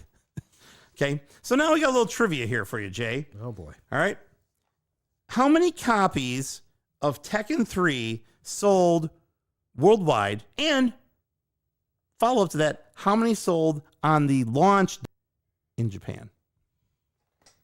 I'm gonna say 2 million sold worldwide. No, Too high or too low? that is considerably too low. Oh, No, not 2 million. 8 million. 8.3 million. Oh, wow. That makes it, and I'll get to the Japan thing in a second, but that makes it what? Where does that put it on the list of best-selling PS1, PSX, PlayStation games of all time? 4. 5th. Oh. Can you name the top 4? Oh God. These actually should be pretty easy. Of PlayStation? Think about the PlayStation games you see the most. I could name the top 10, I think, without even looking at the list, and I have 5 of them in front of me. I think I know the other 5. Trying to think PlayStation. I can't think PlayStation games. I can tell you. Just tell me. Number 4, Final Fantasy VIII. Okay, 8.6 million. Number 3, Gran Turismo 2. Oh shit. 9.37 million. What do you think number 2 is? It's a sequel to one of those. You had a 50-50 shot and you failed. Oh, fuck. Final 0.23 million, and the best-selling game of all time on the PlayStation, Gran Turismo, 10.85 million. So it is the only fighting game. There's a racing game, an RPG, and a fight, and it's the only one that doesn't have a sequel with it. Yeah. So, yeah. Now, my other question. Harry Potter is 11. That's one higher than 10. I would also say I didn't look at the list past this, but if I had to guess based on the games I've seen that are out there and the number of copies that exist, Metal Gear Solid is in the top 10. Both Crash Bandicoot 1 and 2 are in the top 10. After that, like, I think that maybe the other Harry Potter game, I don't know. Like, if it's 11, like you said, whatever. But I would guarantee at least Metal Gear and the 2 Crash Bandicoots are in the top 10. I'm almost sure of it. Now, how many copies of this game sold in Japan on the launch day, allegedly, according to Japan? Million copies. 1 million. Oh. Yep. 1 million copies of this. I think you read my notes. No, I actually I didn't. know, I'm just kidding. That All was right. literally a stab in the Now, silence. Moby Games does their own, like, I'll say, score, whatever it is. And that's an amalgam of reviews of the time, reviews of the past, and, versus critic opinion. All that stuff goes into this Moby Games score. I'm not sure how they account for it. Moby Games has a list of the best arcade games and the best PlayStation games. This was number 3 all time on the best arcade games. It was wedged between number 4, Metal Slug 3, and number 2, Daytona USA. And then they had number 1 was the Metal Slug something, I forget. But something story or something, I forget. But that, like, number 3 all time in the arcade, Tekken 3. It's pretty good. Perspective had it number 6. Think about the PlayStation's library. Oh, he says Harry Potter is at number 5 in the article. Somebody's lying. The people from Sony Interactive are those Namco people, or possibly Square or Sony. I said them twice. Think about how many PlayStation games there are. To be in the top 10 of that, amazing. That's got to be something good. Now, Jay, what was it wedged between? Number 5 was Resident Evil 2. Another game that people like. Number 7, I think another game people like, Metal Gear Solid. It is Metal Gear Solid. Yeah. So that's what we're dealing with here from a public perception and reception. This game is kind of like, I would say, lauded with praise. Yeah. Very few people were like, eh. And it's time in games, too. It is such a divisive time in gaming. This is that time when it's like, oh, you're playing Castlevania. that's a 2D sprite-based game, you baby. You're like, fuck you, it's good, okay? You said that, all it makes me think about is when in Back to the Future 2, when he turns on Wild Gunman. You're like, you have to use your hands? That's a baby. It's like a baby toy. It's like a baby's toy. Elijah Wood. Yeah, that's right. But it's one of those games that, and I get that it's not for everybody. If you don't like fighting games or whatever, but I'm saying at that time, he's got the shirt. At that time, there was this like division where it's like, oh, you're playing some baby game. If you're playing a sprite-based game or a 2D game or something like that, that was old and dumb. And this was the new hotness. And I'm like, can't they both be good? Like Street Fighter 2 is still good. It didn't get less good because this exists, right? Anyway. And man, there's active to this day, there are what now? We're on Tekken 8? Is that right? Do you want me to rattle the list off No, again? no need. We're good. Yes, 8 is the most recent. Because you've got Tekken, Tekken 2, you got Tag Tournament, Dark, blah, blah, this, and blah, blah, blah. So we're all the way up to very active and popular series. Wilson was asking me about it. He's like, have you played Tekken 8? And I'm like, I'm going to go back and play Tekken 2 and 3 if I'm going to play any of them. I've got 8 for the PS5. Yeah, I know. Well, and speaking of that, apparently Tekken 5 is on the PS5 and people are really enthused by it. I need to get it. You were talking about you played it. I played 3. That's what I mean. Tekken 3, man. I'm sorry. Tekken 3. Yeah, it's on the PlayStation. So Tekken 3 is on the PS5. It's on the PS5 store, and it was $10. And it's the original game, but they cleaned it up. Like they cleaned up some of the polygons on it. Like it's smooth. You know, normally when they take like an old game and it's hard to polish it. Basically, Yeah, it looks like an old game. Yeah. This one they actually cleaned it up a little bit. It's still the original. I mean, you can tell it's a game from 1997 in the arcade. Meanwhile, Soul Calibur is decaying in its grave. So it's true. I loved Soul Calibur back in the day. They had the weapons. They had all like I get it. But man, it's true. Yeah. But meanwhile, Tekken is still running rampant. Yes. All right. So about the PS5, we don't have to get too much into the modern stuff. Yeah. Tell me where to play this today. Well, you can play it, of course, at the arcade. Where it came out in 1997, just like the episode number 97. That's right. Aligning with our episode number year thing. Yeah. Go on. You can also play it on the PlayStation. Yep. That's the copyright over my shoulder here. Yep. You can play it on the PlayStation 5, like I was talking on the classic. If you want to download it from the shop. Yep. It's on the classic as well. Yes, it's on it was part of the shitty release of the classic that people fixed. And then talk to me about this last one. How familiar are you with this last place that you could? Familiar with that at all? Modern compilations? Right here, where it says, where can you play it to the PlayStation Classic? Oh. And then Bleemcast? You say that like you have no idea what that is. I actually don't. Are you? You're not familiar with Bleem? No. Bleem was an emulator that allowed you to play, in this case, PlayStation games on a Dreamcast. Oh, I didn't know that. Guess what happened? Guess what happened to them? They got sued? Correct. Huh. And they didn't lose, but guess classic. The classic. We don't have enough money to defend ourselves, so we'll just give up. Oh. Thank you, large corporations. Keep that in mind, guys, when you support corporations for whatever fucking reason you might do that. I'm here just to increase shareholder value, everybody. Anyway, enough of that. Bleemcast I've was never heard of Bleemcast. Yes. I used it back in the day because I was a dirty pirate. Oh, I had a Dreamcast for like a minute. Yeah. I think well, here's the deal. There was this vision that they were going to sell like an adapter where you could plug a PlayStation controller into a Dreamcast, and they were going to do all these libraries of games, and you'd be able to play everything on there. They did 3. Guess the other 2. You've got in 3 selling games of all time. Guess the other 2 games that were emulated. There was a Bleemcast boot disc for them. There's 2 I can. Well, it depends. I'm going to go 2 ways here. I can either say it's Tekken 1 and Tekken 2. Nope. Or I'd say it's Gran Turismo 2. Gran Turismo is one of them. The first Gran Turismo, I'll give you that. In Final Fantasy. No. Oh, shit. What's the next PlayStation game you think of? Metal Gear. Exactly. Metal Gear Solid.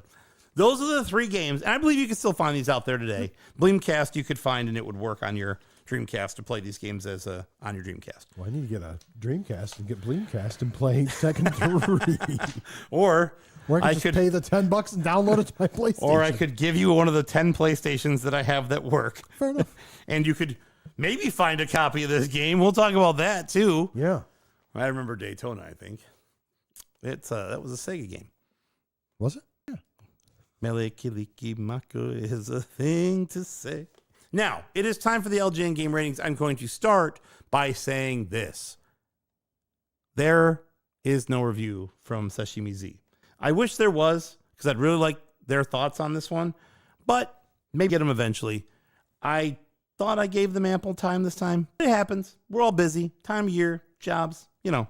Shazimi and Steve have been on vacation, haven't they? They went on a fucking cruise, didn't they? I don't care where Steve went. I do not care. I don't care. John says he's got extra Dreamcast. Hit him up. He's already supposed to ship us a box. Yeah. I'm guessing there's probably a couple Dreamcasts across the hall. I don't know if there is. Not that work. No. There's a lot of things. We stacked down the Saturn. I need to get a life. Okay, who we calling first? Well, John. Let me call teams here. Let me get my teams up. You're calling teams? Everybody loves teams. Increasing the shareholders' value. I'm going to call John and get a drink because I am out of my drink. That was a good drink. All right. You ready? I'm ready. Let's hope this works.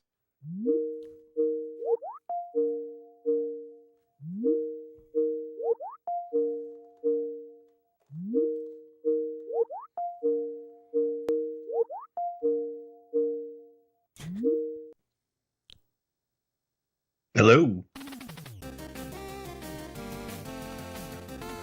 Putting his fighting gloves on again for the first time in a while.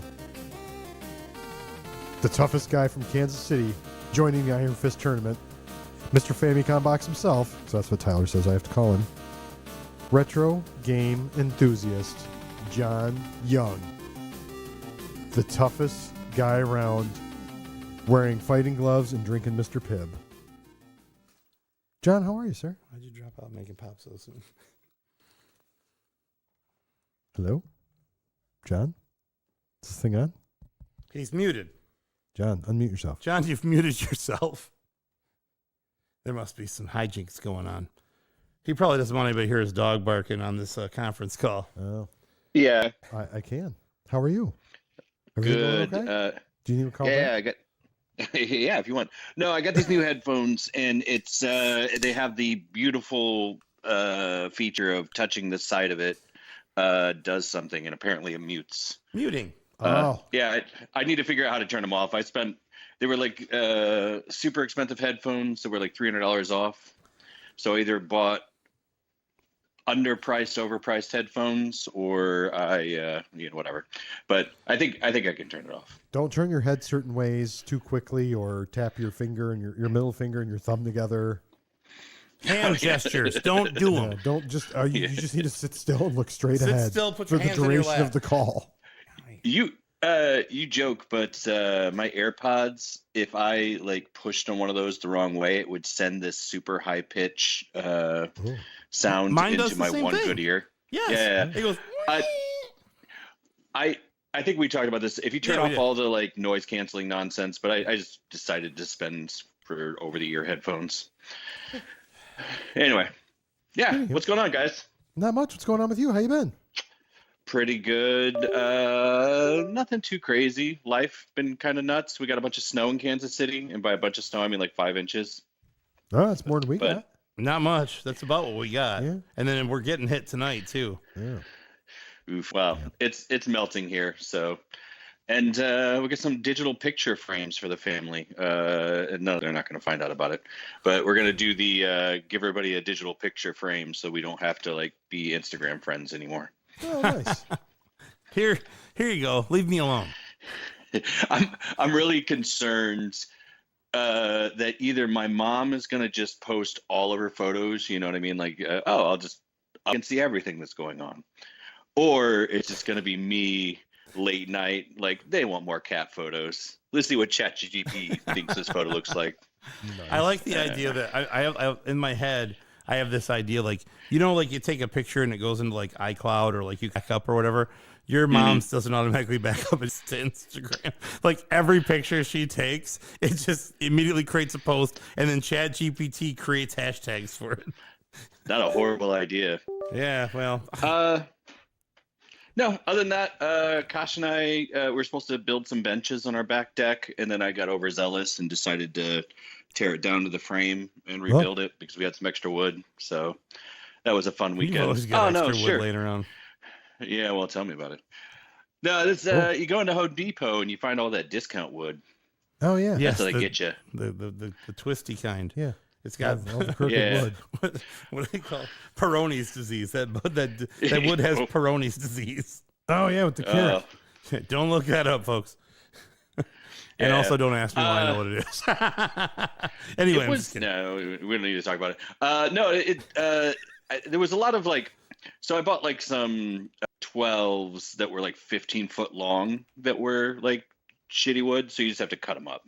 see, there's yellow wood, Yeah. and then there's shitty wood. Yeah. I would probably buy the Yeah. wood that doesn't call itself shitty wood, but what do I know? Don't call it shitty wood. Hey, look, how long will this deck last? Yeah, fair. There you go. What do I need it for? There's a whole bunch of jagged cement underneath when they tried to bust up the previous steps. Ah, that's nice. So Oh, if nice the and wood even. gives away, I'll just hey, look, my leg's not even, so if I fall, I'm gonna push myself back on Moving track. on. Your PlayStation and/or arcade. Name them. Yeah, actually, I think we've talked about a couple Darkstalkers I got early on. I had the big box. Love Darkstalkers. I need that yeah, big yeah. box Darkstalkers. I can't find a good one. Well, Every you time I can't find have one that's it. missing the manual, it's a fucked up game. I hate it. Not just that, but the glue on that one seems to come up a lot. Or Resident Bend, Evil. Indiana. Yeah, no, Gotta get it's some of that tacky same glue. same issue. tacky glue it down, buddy. Red bottle, Fuck them. gold top. But not Dreamcast too much. I was more of a Virtua Fighter person, Oh. and I think we talked about this historically. Like, Mortal Kombat 3 Ultimate was about my like pinnacle of willingness to learn about stuff, and the whole sidestepping thing, I was not interested. But So you were more of a what? that Virtua fighting. Get off the stage! Hey, that first game, honestly, the first two Tekkens, I'm going to be a little bit of a hater on those two. Like, Virtua Fighter was a better game than those first two. The first That's my virtual first- fighter? I would say the series as a whole. The first Oh, two, I I would see. say, are better I than see. the No, first no. two. Virtual Fighter 15 was better than Tekken. So 1. let me get this right. You take the first two Tekkens and they suck. But the first Virtual Fighter, that's part of a series, guys. Okay, that's different. No. I'm saying game for game, up and Virtua Fighting was the better game. That's So the pretty first much, two, but I not think. the first one. So 2 is good. I'm not- well- just say it. No, I'm just kidding. I would say, you know what? I liked one. It was chunky in a weird way. Like the arcade cabinet was fun. Including the cartridge itself. Hey, it was no War Gods. Oh, wait, no, Virtual Racing. Actually, Virtual Racing. Yeah. By the way, I played that at the block. No. The one thing back to Virtua Fighter, the get up sucked. Like you laid down for a good half hour after you got hit on that game. And that just clock was like- ticking down.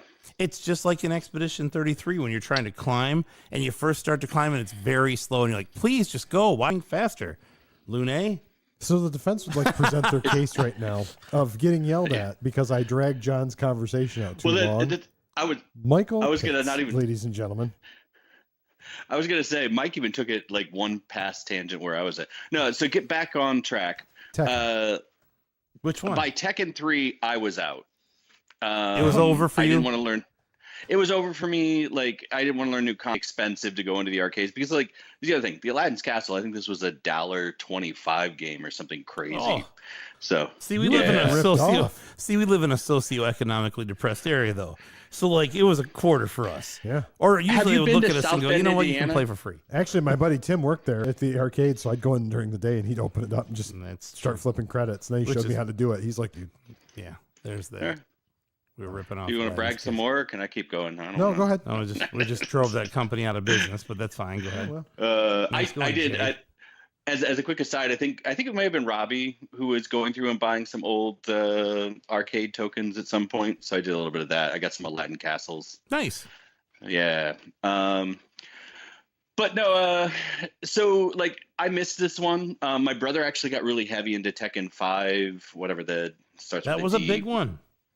He he like, I mean, honestly, like 2 to 3 hours a night for like a year. I kept I talked to him a little bit about it because I thought Tekken 3 was one of the ones he was into too. But he was like replacing controllers because if you're playing that much, at some point you start to realize every little flaw. So he was just like, oh, I'll buy another one.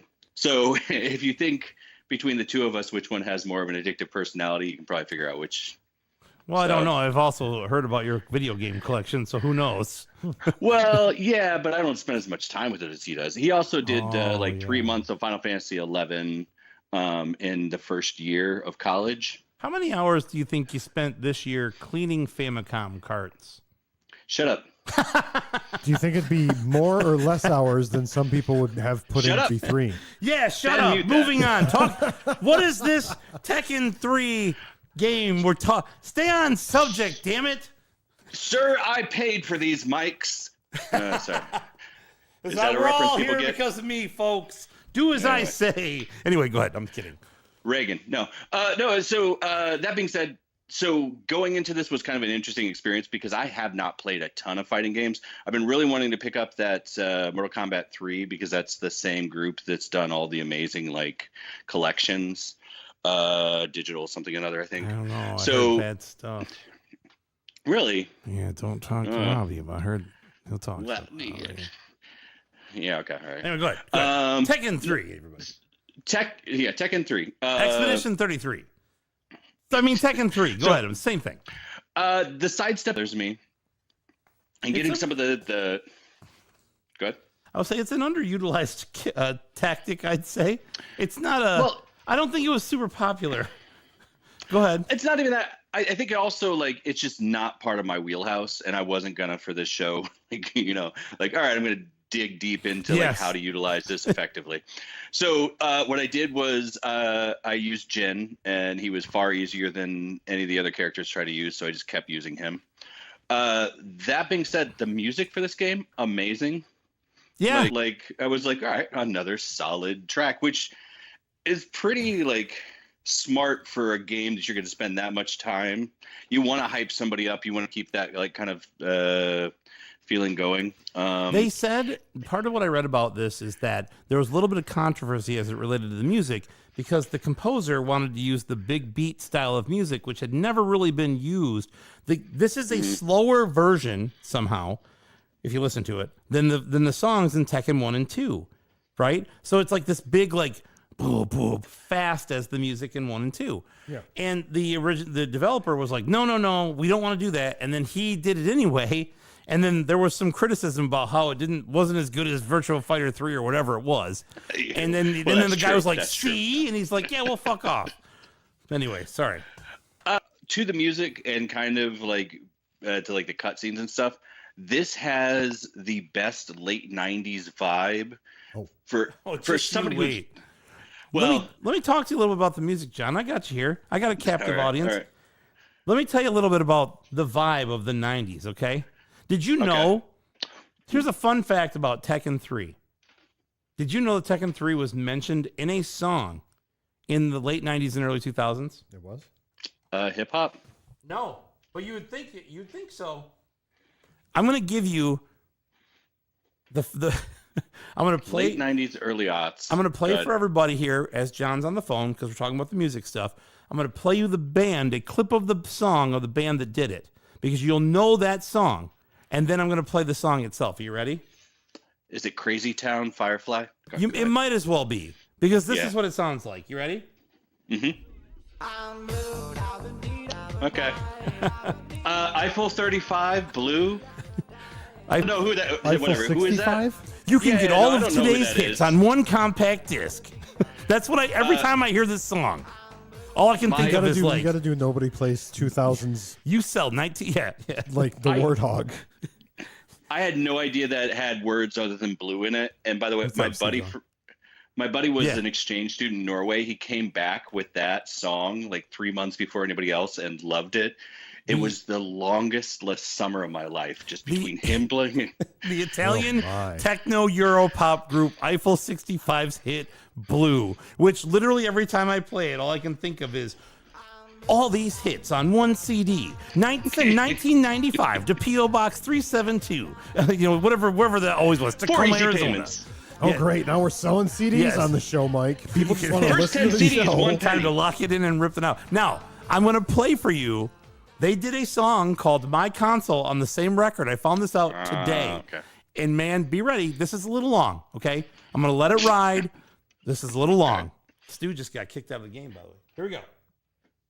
We gonna play the game, the PlayStation all day with the Metal Gear Solid to Tekken 3 and from Omega Boost to Resident Evil. Just play for the fun, cause we got it going on.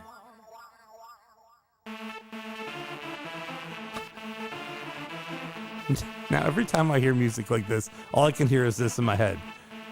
Hold on. This is all ready? It's a little Hold on. boots and pants. James Brown is dead. That's all I can ever hear is that LA House or LA Style song. All right.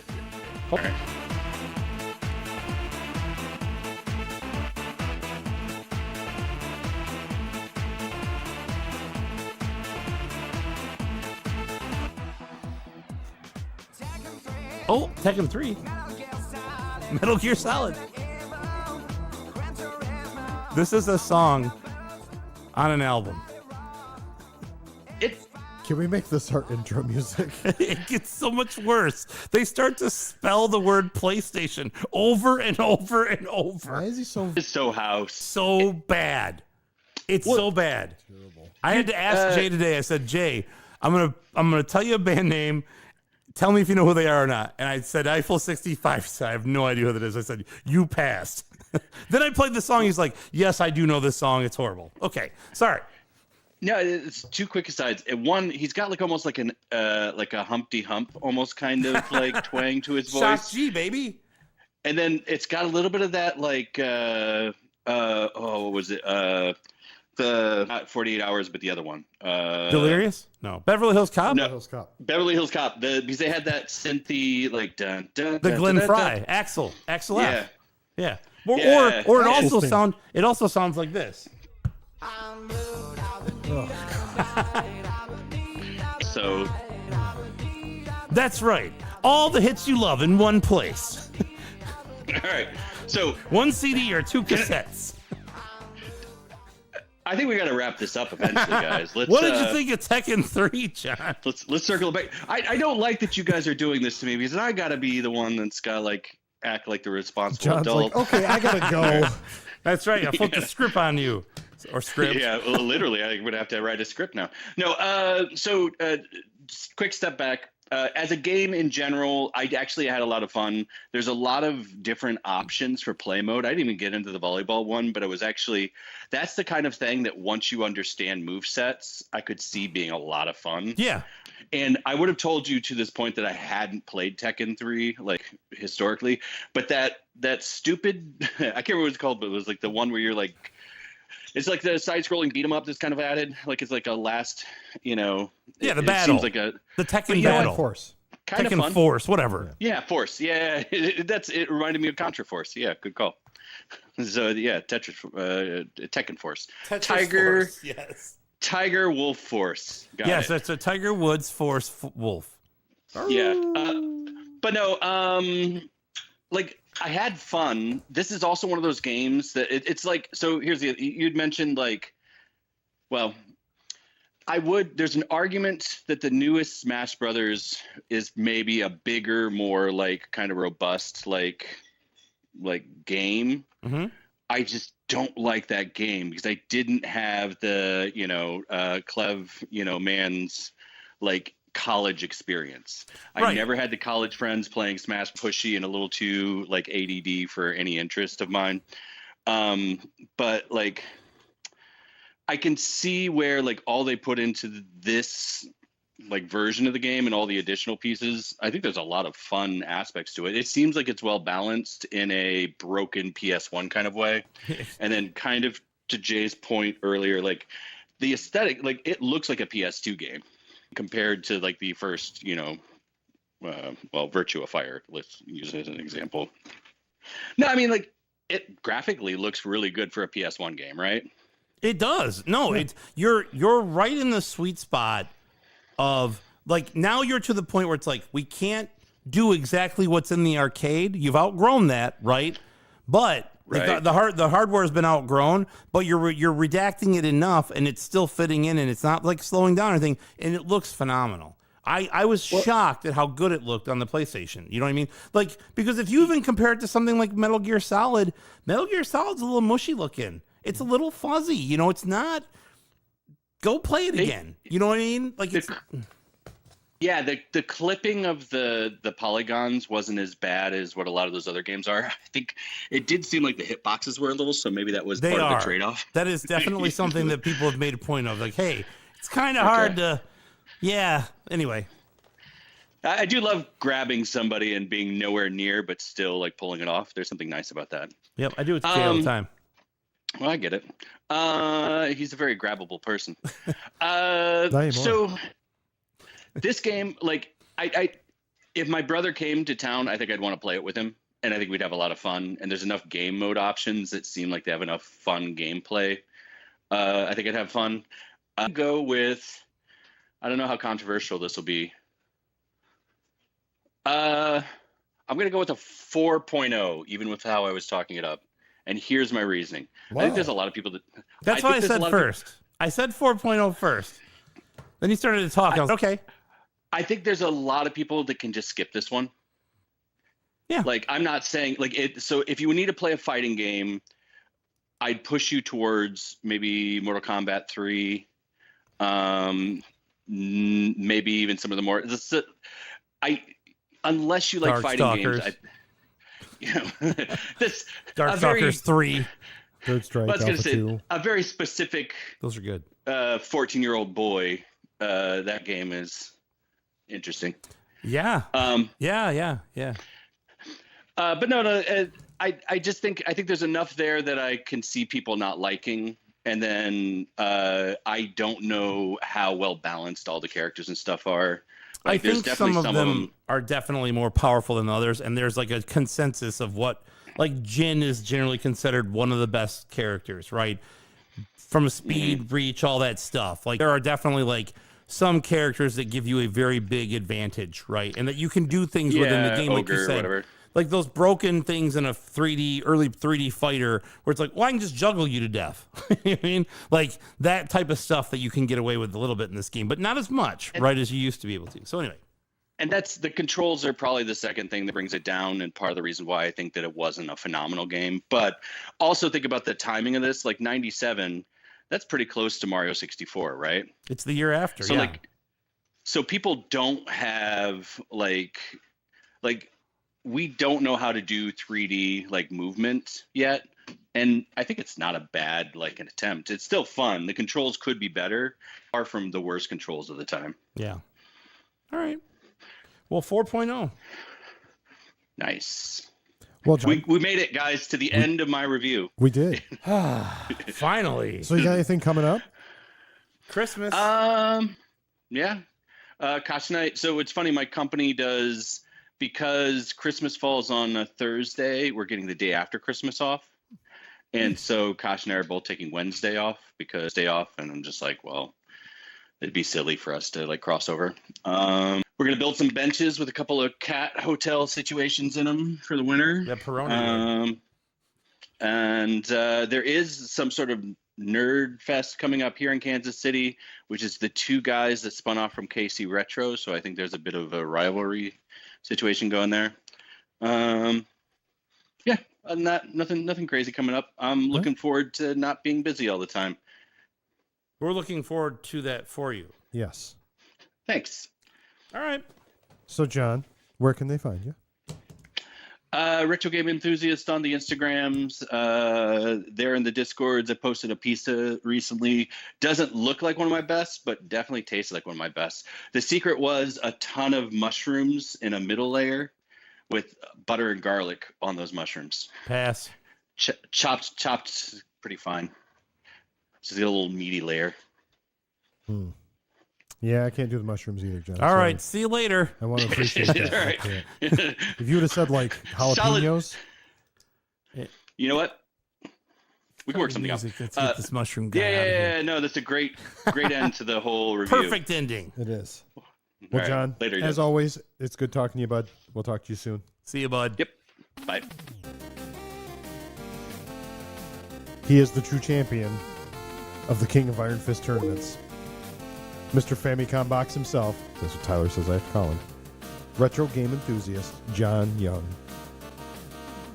And I'm going to keep it in his outro, but I really wish I would have asked him about retro game enthusiast sighting at Midwest Gaming Classic 2026. We'll dig into that later. We will. Retro game enthusiast, John Young. Let's talk to, what's his name, Robbie? Seagon? You going to call him? No. Although I'm going to tell you, I'm with Tiger Wolf here. You can do what you like. Okay? Yeah. Like kid. But never compare this house music to Digital Underground ever again. I don't know. It's not the same. It's not the same at all. Who John. compared it? Was that you or John? No, it was John. I didn't do it. I just said I love Shock G. Okay. And Rest in power. rest in power, Shock. All right. Let's call our friend Robbie. You ready? Ready as I'm going to be.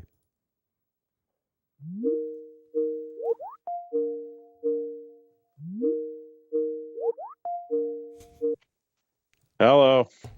And now, Oh, wow. all these hits on one CD. Nice. Full 65, eh? Hell yeah. Hold on. Hell yeah, brother. No, And turn now. that shit off, man. Put the good song on Oh, again. sorry. Yeah, I'll put on the other one. And now, you know him as the world's biggest Eiffel 65 fan. He knows both of their hits. Blue. And My Console. The one to see Robbie Coleman, everybody. I laughed so Nice, hard man. when I Love it. lined that up. I was like, "Oh, I gotta go black." That was You know, the key to comedy is repetition. it's the callback. It's knowing Yeah, when callback. to execute the callback. You've set Yep. it up. You've set it up.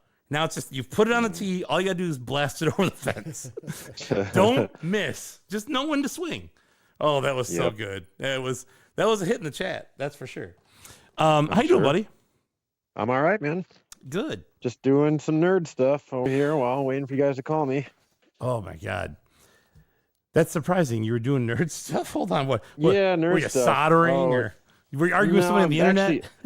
Actually, I'm attaching the custom Plexis to BS board. That's not nerd stuff. That's cool. Okay. It is cool because I I will- recapped this thing. It fucking sucked. It took me like multiple sittings, and it's done, and it works. And I'm putting the Plexis bag on. It's very Nice. satisfying. Yeah, That's so I'm never awesome. touching it again unless it was an actual failure. Yes. Unless some spectacular failure happens, I'm done. Yeah, That's awesome. that. Nah, I just was tuning in and out, listening to you guys talk about not Tekken 3 for a while, and then surprisingly, John tried to hurry along his own segment for the first time ever. I He was like, hey, can we like talk about this thing that I called you guys about? Like that's the first time ever he's ever done that. still at home and welcome. I don't want him to feel like he's being rushed all the time. Trying to get you guys off the phone. So what is your score and where can people find you? Well, I don't want to let the cat out of the bag quite yet. Okay. All right. That's enough of that. I'm so glad I put that on here today. I'm so glad. Go ahead. I'm sorry. You want to let the cat out of the bag? Did you buy anything? What have you bought recently? Anything good? Oh my! I got a complete in box copy of Contra 3: The Alien Wars, the local media chain, The Exchange. Oh, yeah.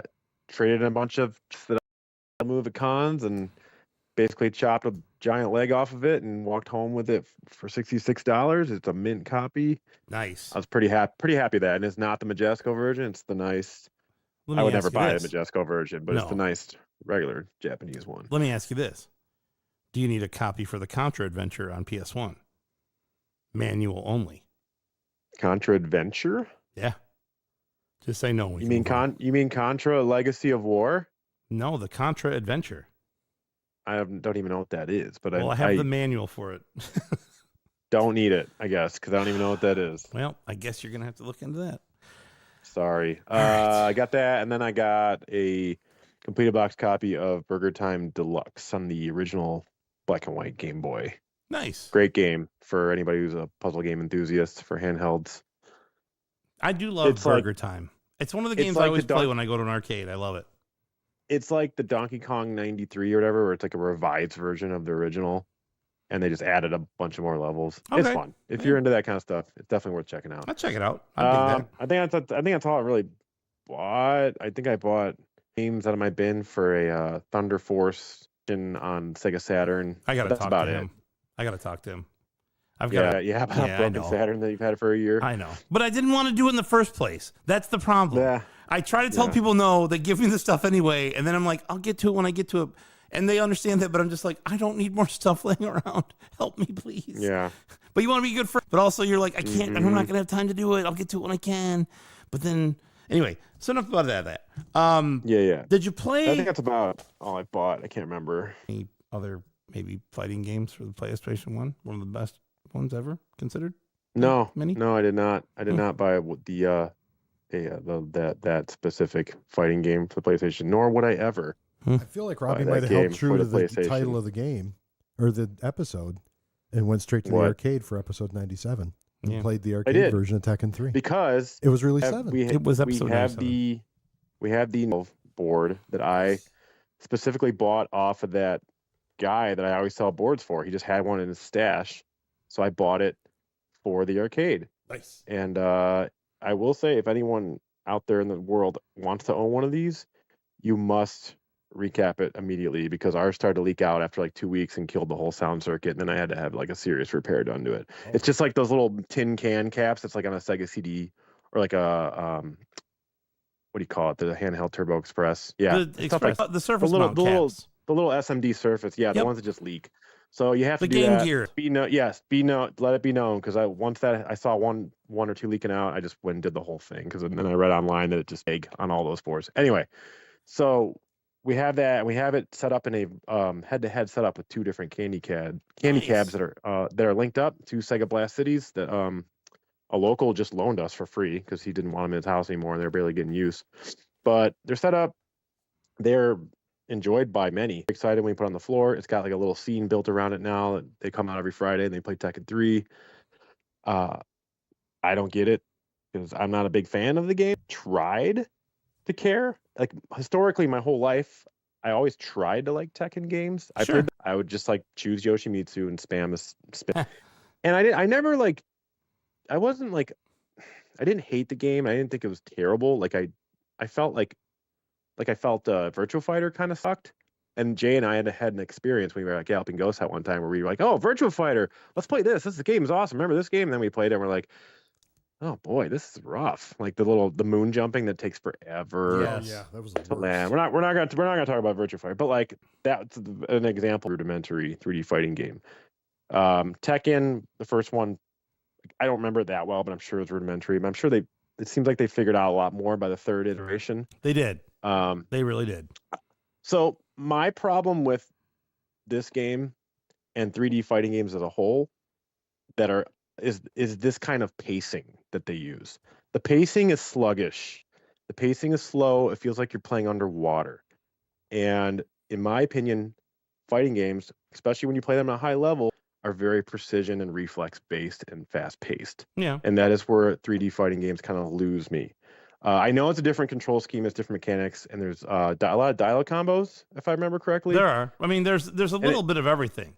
There's dialogue combos for everybody, but there's also like make your own combos. There's juggles. There's kicks. There is all that stuff. Sure. So yeah. So truth be told, I have not sunk in that much time to figure out all that. Like a guy who's been playing 2 fighting games his whole life sits down in an arcade cabinet. It's like, all right, let's find out what all the fuss is about Tekken 3.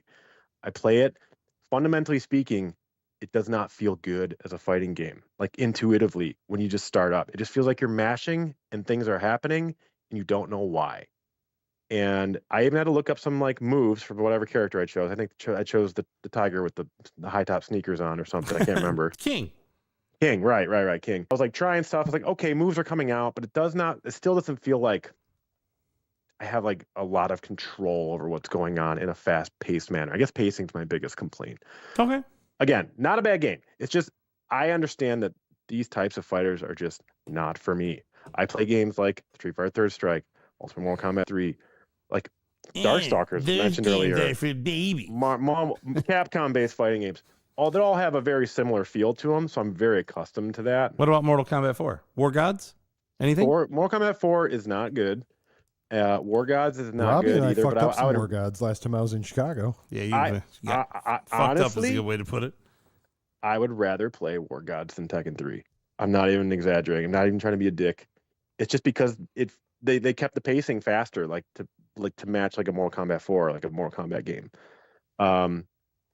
Yeah, I know I just sound like a hater, and I'm not trying to shit on Tekken 3, but it's just I understand it's not a game that Cool. I've never been able to get into it, and I've been like I kind of tried, like hey, I want to give it a shot. I always see all like people are freaking out about this game, and I'm like I don't understand what the big deal is. I just don't get it. And I guess the mechanics, like the fighting game input or the special move inputs, are weird to me. It's like don't you have to just mash and hold different combinations of the 4 buttons? Well, I mean, like apply there special are moves, right? Not necessarily hold them, but you would in sequence. Like there are times when you're gonna let's say you go, what is it, 1, 2, 3, 4? So high punch, low punch. Yeah, so it's high. It's left punch, right punch, left kick, right kick. Yeah, so like 1, 2 across top, So 3, 4 across the bottom. combo. No, Okay. it's not. That's what I'm saying. It's not that. Oh, so if there are going to be hold times the top 2 and then you'd hold the bottom 2. But there are times where you'd use a move where you'd press forward in like number 2 and number 3. You'd use 2 buttons and press forward at once, or you'd press up and press the bottom 2, and it'll do some space kick over. Moves require more than 1 button input at a time. It's not you're holding it; you're just hitting 2 buttons at once instead of 1 then 2. Okay, so maybe it's just an entirely different control scheme that I'm not accustomed to. That's off-putting to me because I'm so used to every Capcom game ever being like quarter circle, high punch. And you still have that to an extent in Tekken, but it's just not quite as prevalent. Also, well, I would say this. That's not how you would generally win. It's usually how maybe you would break against somebody. Like if they're trying to get at you, you can break what they're doing by maybe throwing in like a kick move or something like that or whatever. But in general, if Jay and I were talking about this earlier, there are so many moves in this game for each character. You could literally take 1 button and take any direction and go down, and it's a move. Left in that button is a move. Forward in button is a move. Back in that button is a move. It's a lot of stuff like that. I think that is a problem to choose from. There's no like the fundamentals should be scaled down for a fighting game to where the normals. But I would also my point of that is you don't have to use all that if you don't want to. Like Right. It's that thing where there's a lot of it, but you don't need all of it. You know what I mean? Like you can battle with knowing 5% of what somebody does. But it is cool to know how to taunt somebody. It's cool to know how to do a reversal on somebody and counter them. That stuff's fun. Like somebody goes to attack you, you can literally like grab their arm and throw them. You know what I mean? So I like that kind of stuff too, but I get it. I just think most healthy fighting games, arguably one of the best fighting games ever made, is scaled down. Each fighter is scaled down to where you can utilize every single tool they have and optimize the fighter as best you can with those tools to choose ones that they're just there that you just don't feel like using because otherwise it's arbitrary and they don't need to be there. So there's like Third Strike, I'm using as an example because it's unanimously known as one of the best fighting games ever made. The gold standard, yes. Extremely balanced, but what characters can you think of where you're like, yeah, they have a bunch of extra moves, you just don't use them? Oh, it's cool that they're there, but you just don't have to use them. That's not how like good fighting game developers really do. I get it. Fighting games. I get it. That's all I'm saying. Like, yeah, on Mortal Kombat like 2 or something, like Scorpion's move is garbage and you don't use it because it's punishable on hit. Or how many times do you like grab somebody with Raiden, or grab. that or you like do whatever Kano's like swipe or whatever. You're like they're in there, but it's not as prevalent. I agree. All I'm saying is that less is more. Sometimes when it comes to these fighting games, yeah, you don't want to have like one special move per person, but like somewhere in the middle. You don't want like even Killer for me, where it's like a million fucking combos. Killer and stuff Instinct's like that. that's literally the dial-up That's a combo. different jumping the shark dial combo thing. Yep. That's trying to get 70 freaking hits in it. Don't get me wrong. That's another example of one of the titans of the 90s. That's all. Yeah. So don't think it's like awful. It's just not for me. And I just don't like the style of fighting. I just don't think the 3D world transfers well to fighting games. And that further proving that is that fighting games have made a big comeback and they're all 2D with like, 3D stylized graphics, but like Street Fighter 6 is 2D, like the new Mortal Kombat games. Dude, I mean, and they have new Tekkens and they have new King of Fighters, or not? No, they have new Fatal Fury games. They have like all that stuff. All those great Neo Geo fighters, all of them. I will stand behind all of them. All the King of Fighters iterations, Fatal Fury, even fucking World Heroes. 2D, great, and like they're all intuitive and they're just developed in a way that makes sense for one-on-one versus fighting games. I get they're trying to do a whole new thing here, 3D technology. And they leaned into it, and that's Tekken's thing, man. They're the king of the 3D fighters, apparently. Although I would say I never played that game. Because you hate 3D anyway, fighters. I'm rambling. I do. That's okay. You're allowed to. I do. No, I'm like unapologetic. I'm not gonna hide the fact that I do. I think there's a place for them. It's just the toilet. I don't know. In the toilet, yeah. Ba whoosh. With in that the Ferguson. being said, I'm going to give Tekken 3 a 2.5 because deep enough into it to fully understand all the intricacies of it. So I don't want to write it off with like a 2 just because I'm being hasty. Although I do feel like I've given it a fair shake at times. I don't get it. I don't think it's as good of a game as a million other 2D fighters you could play instead. I get it. Okay. 2.5. All right. 2.5. Yeah. Well, that leads me to my next question. Well, what before you go to that, when you guys are playing Tekken 3, do you feel as though, like when I play it, I feel like I'm mashing a lot and something just happens and I don't know how to replicate that? I'll probably because there's like you said, there's like you said, there's so many. I feel like I cannot. I was like, oh, I did something cool, and I felt like I actually knew what I was doing to how to execute that. And I try to do it again. I'm like, I guess I didn't. Like when you're trying to figure shit out. I don't really know what I did, but it seemed. And a funny anecdote. I just remembered. I don't want to take up too much of your time, but once there was this like event they would do at Logan Arcade that this guy hosted, one of the Street Fighter fighting game guys of the community, where he would just you'd gather a bunch of people up and you'd play every fighting game that we had on the floor at the arcade. So it was like 4 or 5, and at that time it would be like randomized. They like draw like the game name out of a hat or something, like, all right, you guys gotta go play like Darkstalkers, you guys gotta go play MK2, you gotta go play whatever. Cool. At the time, we had some like one of those PS1 mini emulators hooked up to like this like TV screen in like a little, I don't know what you want to call it, hub. I don't fucking know, a little booth, in a little booth. Yeah, it was something we did for a little bit, and Tekken, one of the Tekken games was on there. I can't remember which one, but like we counted it towards the event, and I was winning like a lot of the event, and I got all the way up to like the top 3. And I fucking lost because I had to play Tekken. And I was like, I don't know how to play Tekken. And I had guys over my shoulder being like, press that, now down, now that, doing that whole thing. And I'm like, I fucking don't, I hate this game. It's not working. It's not doing anything. Contemporize, man. Third place because I was forced to play a Tekken game for like the finals. And I was like, fuck. That sucks. I blew it. Yeah. Well, anyway, that's my anecdote about it. It's but not for everybody. No beat. Nope. You were going to ask a question. Oh no, I was just going to ask you, like where to find you, those types of things. Oh, okay. You can find me on Instagram at 8-Bit Supremacy. You can find me on Fightcade, typically playing Mortal Kombat 2, occasionally Ultimate Mortal Kombat 3. Heard John mention the Mortal Kombat Legacy Collection. If I were you and you want to play it in a serious way online, I would avoid that like the plague. But if you want to just buy that game to just enjoy a nostalgic trip down memory, have at it. You'll have a good time. Lots of good documentary footage and everything like that. So go for it.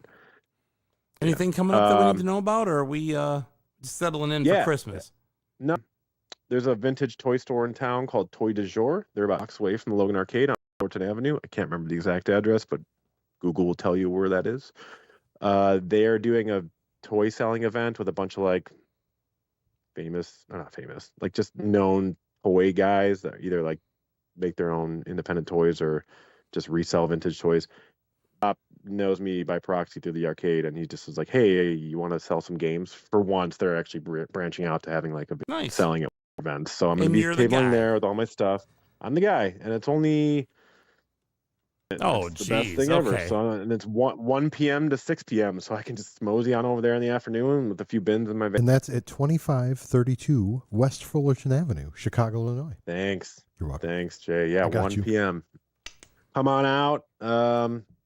Maybe buy many NES games I've been phasing out of my collection, and The we'll talk Emperor about is out there, some other guys. stuff. Get that hotness. Front and center, dude. It is right. You want to right, get that right Le for the Emperor picking. hotness? Don't you worry. Okay, it's there. See, God just calling me a video game guy. Yeah, that's right. BGG. That's me. It's when I used to hit the yard sale circuits like very hard all the time at like community sales because I went so much. Every time I'd go to these like community sales, there's one guy would be at these sales with his wife. And he'd be like, "Video game guy." He would say that to me. I'd be like, "Hey man, you got any video games? Hey man, you got any video games?" To like every seller. Sound like a fucking psycho, and he just pegged me as, "Hey, video." That's you. So that's me. And And on that note, that's it for today. I'm out of here. On that note, hit that Eiffel 65 and let's fucking roll. That's queued up, and he didn't. well, I was gonna try and not be funny, but now that it's been requested, I mean, Nah, it's too. I think we've got a new theme song for Hobby. I don't know. I may have to come up with a longer edit because the Eiffel 6 Chicago and my console song Grip King of I don't know what the hell I'm talking about. This song is all I can hear is a 90s infomercial. Robbie Coleman, everybody. Thanks, Robbie. I'll talk to you later. Yep. See ya. Bye. Oh boy. There we go. Get that out of here. I need a longer edit. I can't have that 30-second version on there. Oh, well, yeah. You can't do it. All right. This is the part of the show where I usually ask you what you think. Would you or me? I don't care. You pick. You sound like you might be chomping at the bit this time. I'm not. No, I wanted you to go last if you wanted to go last, was all I was saying. Oh, no, I'm good. I can go. Then go. So, I'm not going to try and see what John and Robbie were talking about from what we're hearing in the chat. I wanted to clarify. I think it had the opportunity. And I get it if you don't want to give it the opportunity because it is. It's a lot. It's different. It is. Substantially I really different. struggle. Like, I know it's a 3D fighting game, but I'm talking about it being a 3D fighting game. Because when I play it, 99% of what I do is straight left to right. Like, I don't do sidestepping. I don't do any of that. Like, some of the moves, like if you characters, their moves will move because it's a 3D game. But I don't do a lot of that sidestepping or any of the weird, like, polygon shit you would do with a 3D game, with a fighting game. Yeah. I normally go left to right like I would play a traditional 2D game like Mortal Kombat or Street Fighter or whatever. I like the fact that game, and some people hate it, is that the characters are actually, they're power driven. So like if you use Heihachi, he will kick the shit out of it. But if you use like, say Nina, she's super quick, but you're gonna have to hit a whole lot more with her. Mm-hmm. Like it's a power creep with them. That a character A does exactly the same amount of damage. That's the difference with this game. I think there are a shitload of moves in this game. It's not that hard to learn. And no, you don't need to learn everything. I was fucking psycho back in the day when I played this, and I learned literally everything. I learned how to do every base move with them because I wanted to beat everybody. And the way to beat everybody is learn your enemy and then you can beat them. Yep. But you don't have to know everything. I feel like, and Robbie talked about it a little bit about the button mashing. The most common thing I used to see back in the day playing this is people that would come up, and when I would play it all the time, I would get a number of people that would come up, and a game like this was a game you could do that with the buttons, and you could beat people with it. Eddie was one of the most probably popular for that because a lot of his moves were breakdance moves and it was standard button hits. So like if you just started literally just mashing all 4 buttons down, you could do some crazy shit with him because that's just what you could do with this. But then you could easily beat that if you knew what you were doing. So those are the things. Did you shut that off? I don't know what I just did. Sorry, go ahead. Okay. But I also, and I totally get what Robbie was saying about the controls, where it's hard because it seems daunting, but it's also based off the character. Some characters you have to be quick twitch with.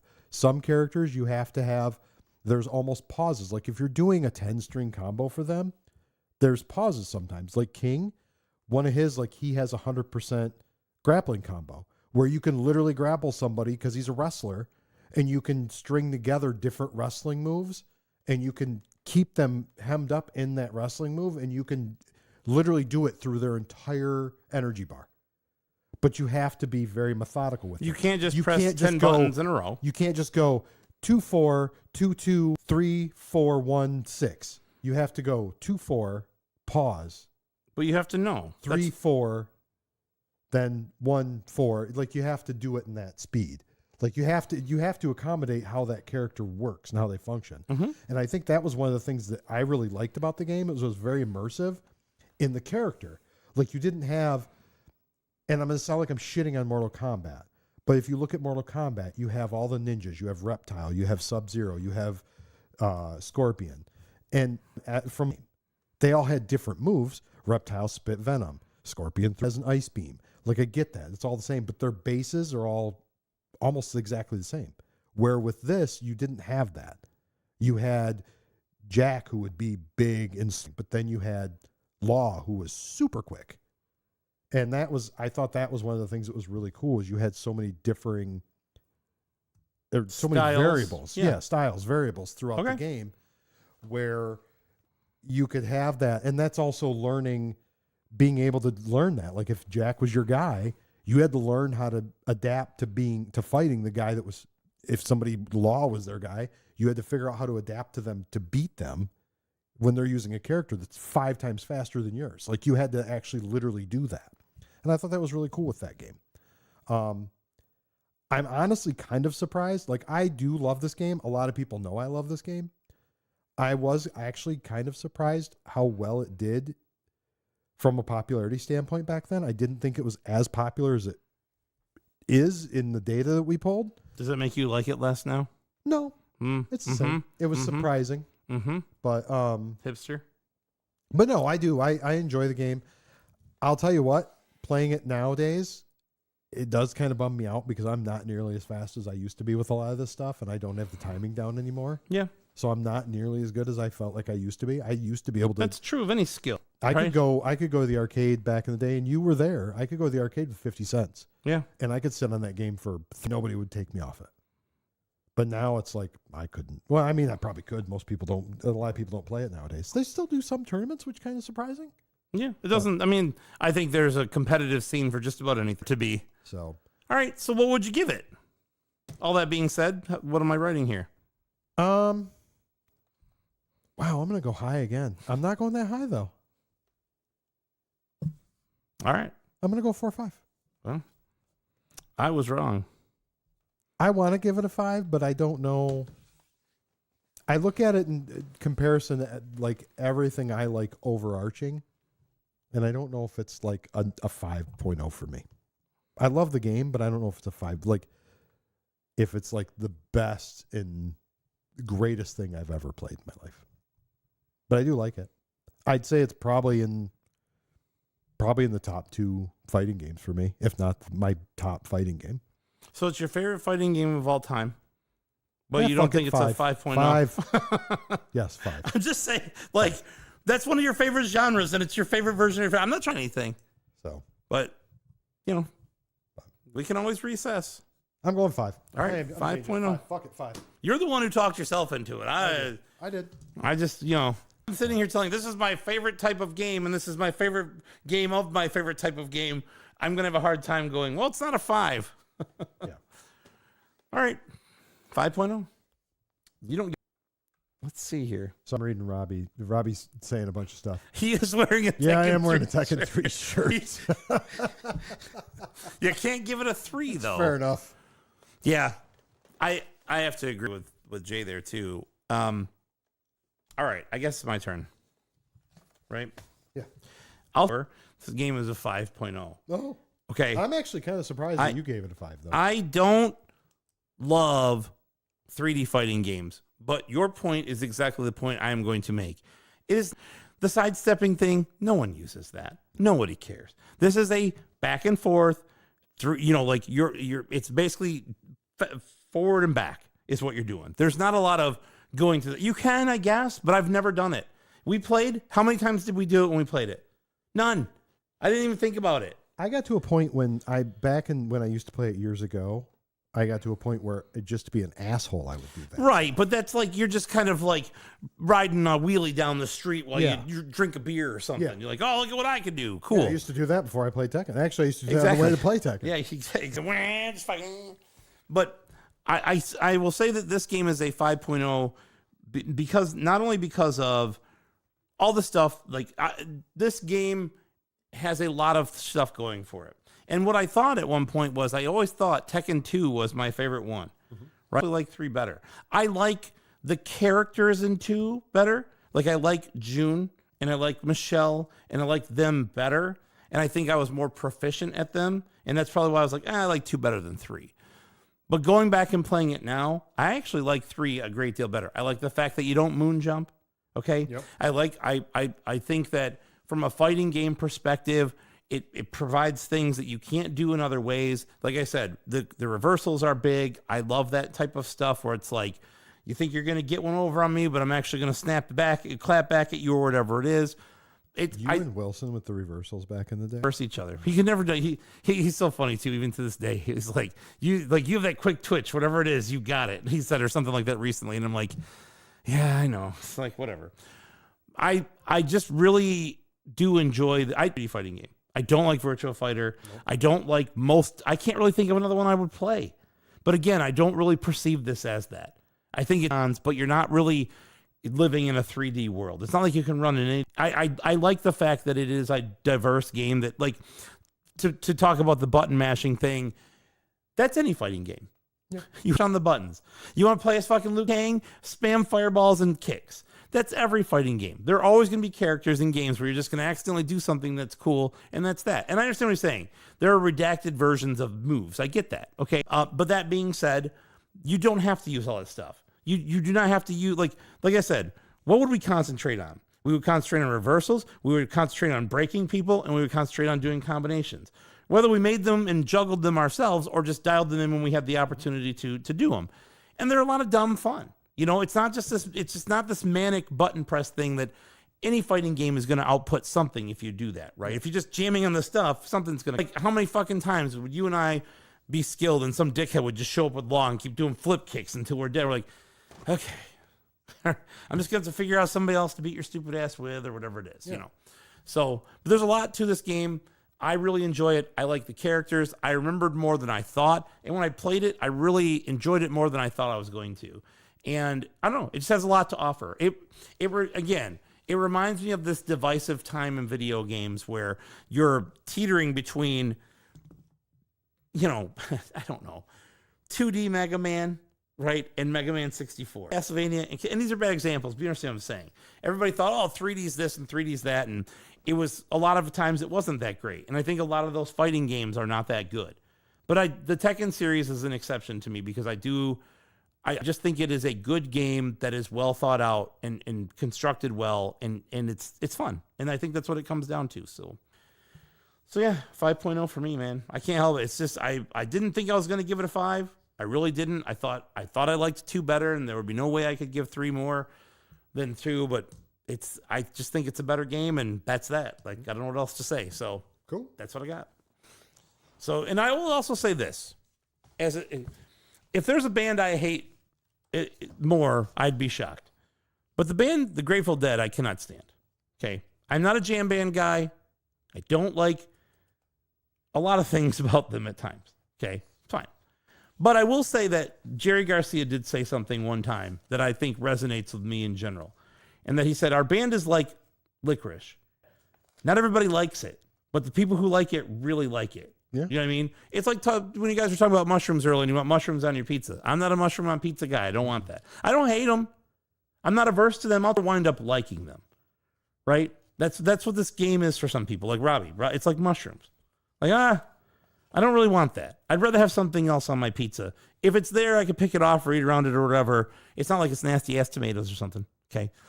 But it's just that thing where it's like, it's just not for me. And I can see where people don't care for it. So it's fine. I have an analogy for that too. In the great words of Jules, sewer rat may taste like pumpkin pie, but I wouldn't know because I wouldn't eat filthy motherfuckers. Right. Yes. But I think you could also make a space to say, I understand why people like sewer rats. Is the point I'm saying. Like, you know what I mean? Like some people are going to really be into it. I mean, if it tastes like pumpkin pie. They might. I'll try them. I'll eat one. Fuck it. Yep. Yes. We have no Sashimi Z review, although I'd like to get one. I really would like to get one. I'd be interested to know what he would say. Versions 3, but really 2 versions of this game in front of you. One fraudulently. Anyway, moving on. There's Black Label, and then there's the greatest hits version. Yes. Now, there's a difference in the disc too. The standard Black Label has a colorful disc with like Nina on the cover and on the disc that's printed on it. The greatest hits is just the black version that says Tekken. It looks like your shirt. Yeah. Kind of, okay. But the Black Label loose disc is $9 and the greatest hits is $14. Allegedly. I never really, when you're talking about loose, don't buy these games loose. Unless you already have the case and manual, don't go buy these games loose. CIB, about $25 for a Black Label if you can find one. And then about $20 or $19 for the greatest hits version, which seems to be everywhere. Everywhere. Now, sealed. I have seen raw sealed copies of Black Label Tekken 3 sell for over $500. Sealed greatest hits, $95. And not much more if you want one. A third contender enters the ring. There is a bestseller sticker variant for sealed Tekken 3 PlayStation 1 games. Of course, this only exists if you did not take it out of its bestseller, release the magic smoke or the air and take it off and throw away the sticker, then you just have a regular one. It's not a first print until you take the stick, proves it isn't a first print. Then maybe it is. Who's to say? Anyway, that only matters to get into the population report and graded stuff because 52 of these have been PSA. I got WADA on the sheet here. I got WADA behind me. PSA, there's been 52 of these graded. 29 standard Black Label, okay, over half. Best condition is a 9.8 A++. Grade CIB or loose PlayStation games. At least if they do, they don't do pop reports on them. Got a graded PlayStation game. Jay asks a great question. Figures on arcades and arcade cabinets for Tekken 3. And I'll tell you, most of them feel like they're conversions and they're pretty cheap. Like a Tekken 3 board is pretty cheap. You could get a board for a couple $100. Only knew a guy that worked in an arcade we could talk to about that. We'll see if we ever find one. Yeah, maybe. But you can get a like the dedicated cab with like the speakers on the side and whatever shit on it. And excuse me, there's a Tekken 3. It's a dedicated one and it's a real beaut, man. It's the one, if I'm going to get one, that's the one I want. I don't want a conversion because they all kind of suck and they don't have a lot of room to operate. Tekken 3 dedicated cabs have this big space on them. Yeah, $150 is about right. $150, $200. I want a graded loose PS1 game. The only time they do that, I think, is when they're... But anyway. Okay, so Black Label 29, 9.8 A++, about the best grade you're going to get on a PS1 game. Now, the Black Label bestseller variant that has the sticker on it, 5 of those, considerably less, 9.8 A++ is the best grade. And then the green label, surprisingly, only had 18.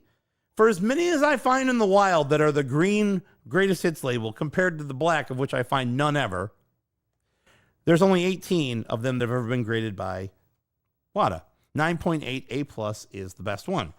From what I could tell, there have been 8 total of the Black Label variant graded by VGA, with a VGA 95 being the best. And then CGC, I could find 3 that have been graded, including, I might have to buy this. It's $100 and it's too much, but I might have to buy it. There's a graded 3.0 greatest hits version of this game that is sealed that has a great value $14.99 sticker on it. And I'm just like, man, I could probably just go buy the board for the real thing at that price, but it's pretty alluring. It's hideous, much like all Green Label PlayStation variants. Yes. All right, let's talk a little bit about the sales. I went a little extra on this one because there were 3 written. Every time I thought I found the most recent sale, I would go another place like eBay or Gold and find one that was more recent. So I said, screw it, I'll leave them all in. The most this game ever sold for, the height of Pandemania, okay, when Collectomania went nuts, April 2021, when everybody was spending money, $6,600 for a Black Label 9.6 A++. Not even the nicest one. $6,600 for a copy of this game. The lowest so far, until I buy that 3.0. Greatest Hits WADA 9.8 A+, sold in November of 2023 for $149. That's too much. It's a nice grade. That's the nicest Green Label you can. That's the nicest one out there. $149. Nobody wants it. The end. Now, the most recent actually did 3, and they're all 3 from different companies. The bestseller sticker variant I talked about, the Black Label with the sticker on the cellophane, a CGC 9.8 A++, which is comparable, I think, to grade, say for the Black Label that sold for $6,600, $2,000 in August of 2025. It's on eBay right now. Yeah, I know. Oh, sorry. Yeah, it's all right. I see it. It's just, it hasn't sold on there. No, it's on there. The Black Label VGA 85 Plus sold for $1,525 in September of this year, so a month later, right? And then in November of this year, the standard Black Label WADA 9.4 A Plus sold for $1,025. So people buy this game. For a 9.4 A Plus is not the greatest PS1 cellophane wrapped. It's not fantastic, but it's not terrible. Okay, $1,000. So yeah, and then the real question is, should you buy this game? $5. If you can find a Black Label version of this game, you should buy it. If you can find one. If you can find one, I'm gonna tell you something. There ain't none around here, my brother. There ain't none around here. Jay, talk to me a little bit about speed running. I only left one of these in here. Sorry. Huh? Remember, I redid it, and there's only one. Oh, that's fine. That's fine. That's fine. There's just speed running this game with a lot of variables, and you lose people really quickly when you get in the weeds about this kind of stuff. That was actually one of the 2 that I put in on the original. So Seemed like it made the most sense. yeah. So for speedrunning, we just did the one, which I will explain. Number of players, there were 63 players that ran this game, 238 runs. That's a lot. So there are a number of run types, and if you want to, you can go to speedrun.com and you can look at them. We stuck to just one to make it easy, to kind of keep everybody. I know everybody's probably already sleeping anyways because we're doing a fighting game and we've been on for 2 hours. But 2 hours and 45 minutes. 2 hours and 45 minutes. Damn near 3 hours. But we did the unlock theater mode. Right, which means you have to beat the game with all 10, or at least 10, but probably the 10 original fighters. Yes. Right? And this is one round? A single round on medium difficulty. Okay. Yep. And then that was done by Hell Striker. That's Hell 1 Striker.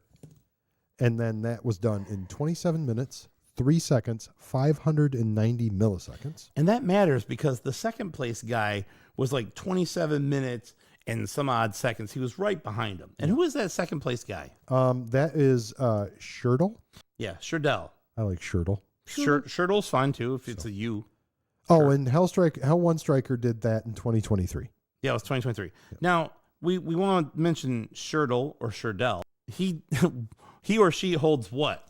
Every other record. Basically every other record. Yeah. The one that we focused on, which was like, okay, unlock theater mode in a single round on medium. Let's go with that one. I looked, I'm like, Hell 1 Striker, sure. And then look at all the rest of them, like, oh, they're all Sherdell. Well, we can't leave them out. Okay? Yeah. So Sherdell, shout out, man. You're killing it on Tekken 3. Yeah. Nice job, bud. So, and again, all that info is on speedrun.com. Should you speedrun it? I don't want to speedrun it. I have no interest in speedrunning. One thing I know I talked about this, but man, I just love the practice part of this game. The best part about this game, and I should have talked about this during my review, but I'm going to get to it real quick before we get to the wrap up. You could literally go. Tekken was one of the go home with my PlayStation ASCII $60 arcade stick and learn the muscle memory and the patterns and learn how to beat people and learn how to play with guys. Same thing. Learn how to play with Nightwolf like that. Learn how to play with Paul and all those guys, Yoshimitsu and all those guys.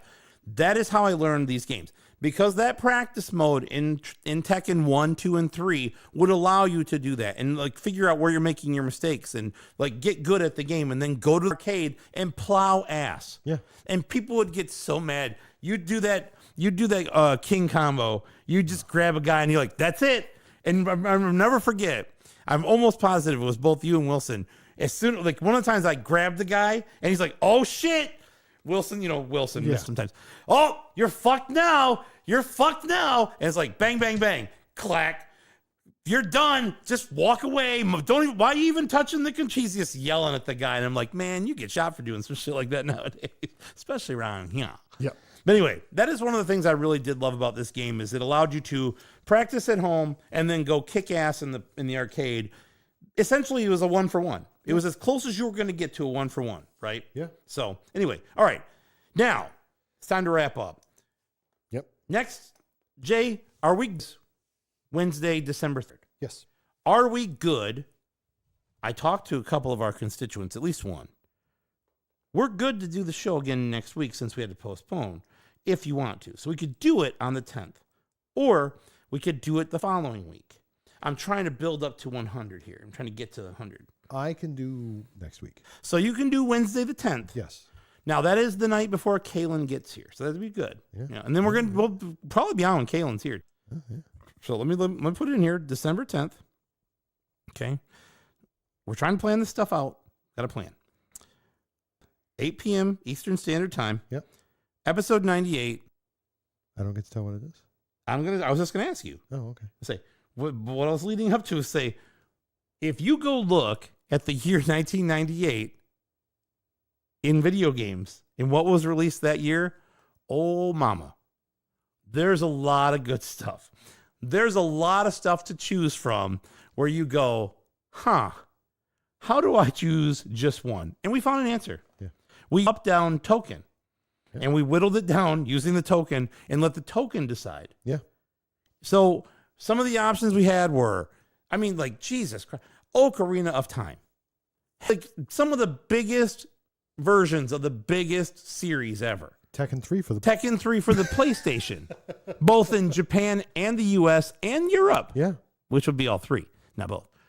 But yeah, that's not the arcade. That was 97. That's why this episode is 97, because that's when it came out in the arcade. 100%. Jay, what are we doing for episode 98, Wednesday, December 10th at 8 p.m., 1 week from today? Oh, wait. That's right. We're going to make you play it again, bitches. Line up. Get in line. It's time to get stabbed by Yoshimitsu. That's right. I'm going to choke you out with Armor Jack or whatever who's in the game. I don't even know, Jack 2 or Gun Jack. I don't remember which one Jack No, we're not is. really doing that. Oh, but we are doing it a number of times tonight. It has Metal Gear Solid. That's right. We're going to do Metal Gear Solid. And I know we just did a Metal Gear game, but that was about 3 months ago. Oh, wow. We're due for a good Koei game. Isn't Metal Gear Solid a Koei game? Pretty sure it is. I think that's a Konami. It's a Koei-nami. Koei-nami. Yes. My fault. We need that mashup. Just Koei-nami. Koei-nami. See? We're thinking of you all the time over here, Tiger Woods. Nobunga's Simon's Quest. Nobunaga's Ambitious Skate Pro 3. Pro Skater 3. Oh, all boy. right. So, Jay, Metal Gear Solid, 1 week from today. Yes. Where can now find us? Well, did you know we have a link tree? Yes. Oh, you made it. I did make it. Yeah, I need to probably update. I haven't really updated it. It's probably still there. Yeah. So, it is a link tree. It's Nobunaga's Golf is real. linkter.ee/joystick. Yep. Or you can go to our individual pages. The most important being our Patreon, which that will get you into some limited info.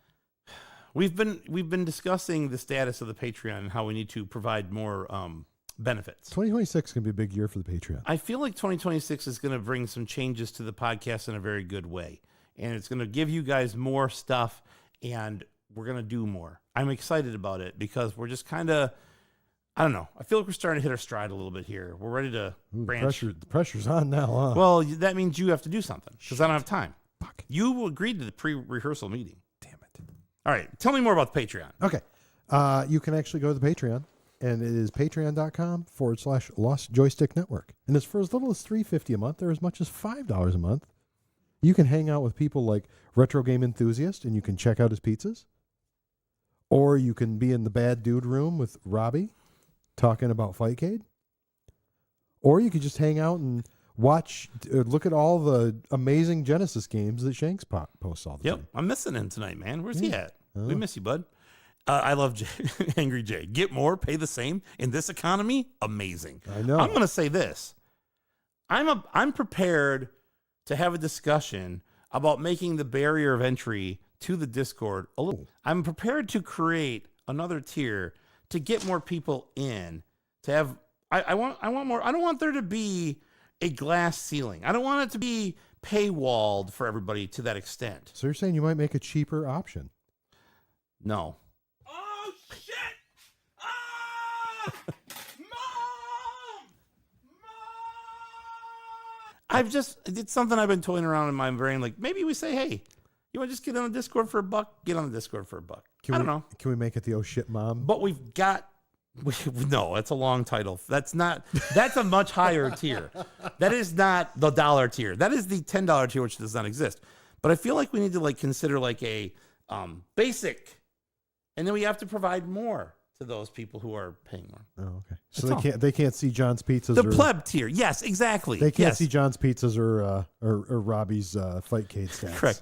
You are an indentured servant of the Discord. You also have to work to be there. But so more to come in 2026. Yes, big exactly. things. Big things coming. If you want to be a serf, come be a serf.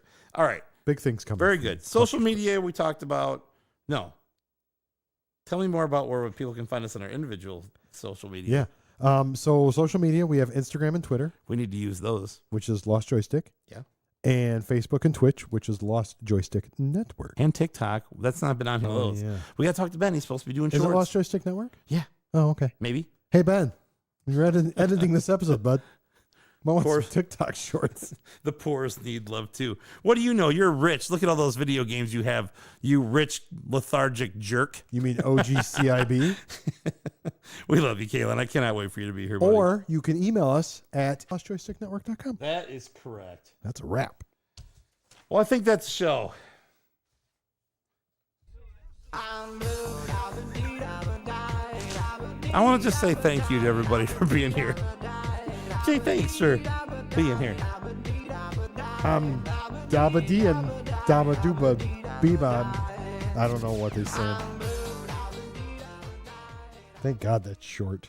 I gotta make a longer version of that. No.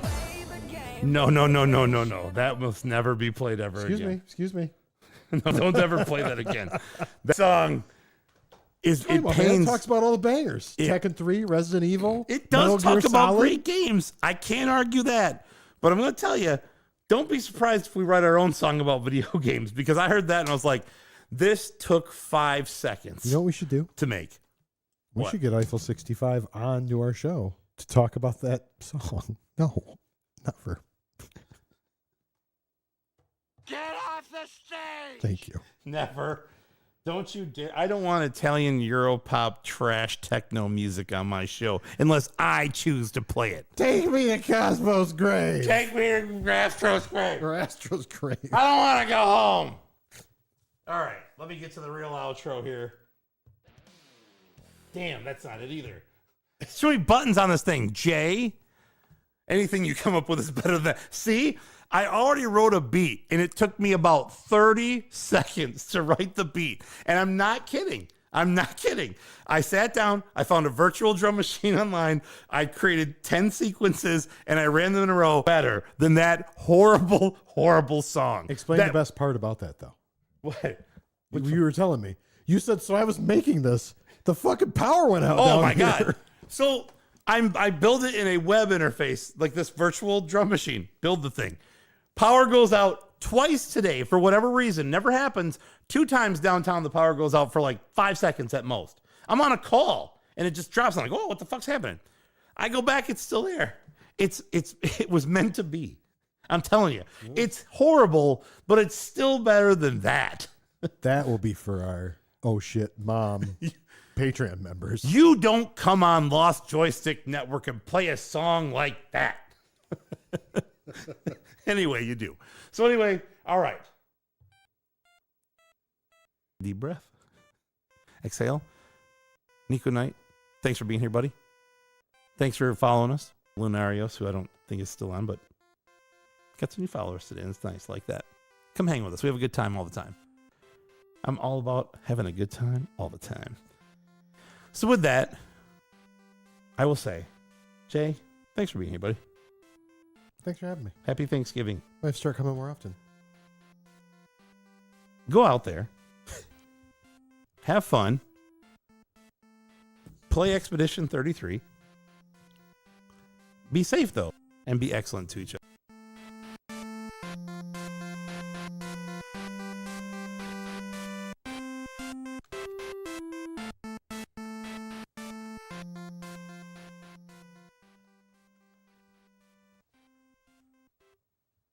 All right. It is fucking time to party. I'm blue, I've been deed, I've been died, I've been deed, I've been died, I've been deed, I've been died, I've been deed, I've been died, I've been deed, I've been died, I've been deed, I've been died, I've been deed, I've been died. I'm blue, I've been deed, I've been died. I'm just gonna do this the whole time. I saw you. We're doing the Beavis and Butthead. He's doing the. I just love the Beavis where he just goes like the kicks. Oh yeah, when he does the. He just it is like just goes up like he's like kicking, and Butthead's just doing the. Oh man, that was fun. That was good. I was dead serious. I was riding in the car with Jay earlier today, and I said, "Do you know the band Eiffel 65?" No. Good. Okay, you've passed the first test. I said, but I guarantee you, you know this song. And I played that part of it. He's like, yeah, I know that song. Unfortunately, I know that one. Oh, that was good, man. Yep, and we got to do Nobunaga's Golf, apparently. What is that on, the Neo Geo Pocket Color? Or is that a Super Famicom exclusive? Isn't that a Wonder Swan game? I'm not familiar with it, so I don't recall ever seeing it on Super Famicom. I'm down the rabbit hole of Tekken now. Oh, yeah. Oh, yeah. That's a Japanese one. $3,000. That's what he's asking. He's not going to get it. Yeah, no. I tell you what, I legitimately, secret for everybody watching, this is fraudulent. I could not, for the life of me, find a black label copy of Tekken 3. I must have gone to 10 stores. You checked in Lansing. We looked all over town. I went to, where else did I go? I went to Lansing twice. I checked 3 stores. I in had Lansing. to print this on my fancy color printer, which I love, by the way, the new workstation printer. Did a great job. Fooled all you. But fuck that, man. I cannot find one. So I kept saying to myself, I'm going to order one from eBay. And when I do, I'm also going to order the Japanese one because it looks cool. Fuck it. It's $15 or $20. I never did. Then I ran out of time and I just said, RC Revenge, if you need a copy of that, I have the case and the manual, but no disc. That's what this is about. Anyway, so fuck that thing. Remember doing Adventures of Lolo? Never. Which one? 1, 2, or 3? We'll do the whole trilogy. It's one of the... Yeah, I couldn't believe that was on there for $1,200. Yeah, I mean... And he's accepting offers. But that's the sticker one. Yeah, no. That's what I'm talking about. It's got the sticker on it. Yeah, that's so it's what I not was the like- first print. Nobody want it. Just like That's okay. the best seller. As you know, I know I talk about the card stuff sometimes. I'm gonna talk about collecting cards. Nobody wants a 1982 Ricky Henderson. No, they wouldn't. Nobody wants a 1991 Ken Griffey Jr. Okay? Nobody wants a 1990 Bo Jackson except me. They don't care. They want the first print. They want the rookie cards. 9 second year, sure. Somebody like that, Hank Aaron, yes. But the value of players' cards go like this. They go off a cliff when you go to the second and third year, especially when you get into more modern, like 80s, 90s, whatever. Same thing with video games. You saw nobody wants greatest hits stuff. They are not worth dick squat compared in that weird graded game market. And then when it's marked bestseller, you know it's not a first print. Nope. So then you're not going to get the same value. It's like, well, shit, can I just peel the fucking sticker off? Well, can you tell now? Because like the thing with PlayStation games is they have that security wrap over the top, but not all of them have it. Those are the earlier ones, right? But not always the earlier ones. It's stupid. Here's a complete Tekken 3 Black Label on eBay right now with the mail insert not filled out. Yep. $25.99 or best offer. Yeah, can't find one here. The only one I could find locally, Lolo's not the next episode. What is going on here? There's some Lolo stuff going down. It's on the low. Down on the down low. There was a guy in Holly on eBay selling a Black Label For like copy, $50. but he wanted $50. And I'm like, I am not going to talk to this guy and ask him to sell it to me locally for $25. If you're asking $50, you're insane. Okay. And I'll just go to I am not held to the fact that you have it on eBay. I can go to 10 other sellers on eBay that have just as nice copies for half the price. Don't forget that, geniuses of eBay sellers. I'm sure that's not going to go for cheap, but I got to watch that one. It's a first print. It's at a penny. I can't read it now. Oh, well, I can't see that, yeah. Tekken 3 A Plus sealed. Black Label, first print, 1998. But it won't go for $1,000. Its starting bid was at a penny. It's got one bid on it. It's got 9 days. Yeah. There's 8 people watching it. Yeah. Well, it'll wind up selling for $785. There's 9 people watching it now. Maybe. This game was surprisingly more popular than I would have ever thought. I always looked at it as the redheaded stepchild of fighting games that we liked, but I can't read any of that. What does that say? Really? What, you were moving it around. It's I'm holding it like that. 360. Remember, I have these glasses. Oh, yeah, that's right. 369 for one. Is that 2 and 3? Yeah. See, I really like 2. For both? Yeah. Is that buy it now? Yeah. Don't show me that. It's Christmas time. I don't know what that Yeah, kind of... Tekken 2. Oh, no, it's Tekken 2, Tekken 3, PS1, complete, wadded 9.6. Complete? Yeah. So they're CIB. Yeah. Then never mind. That's why they're cheap. Nobody's going to buy a 9.6 CIB PS1 game for any CIB. for any premium, man.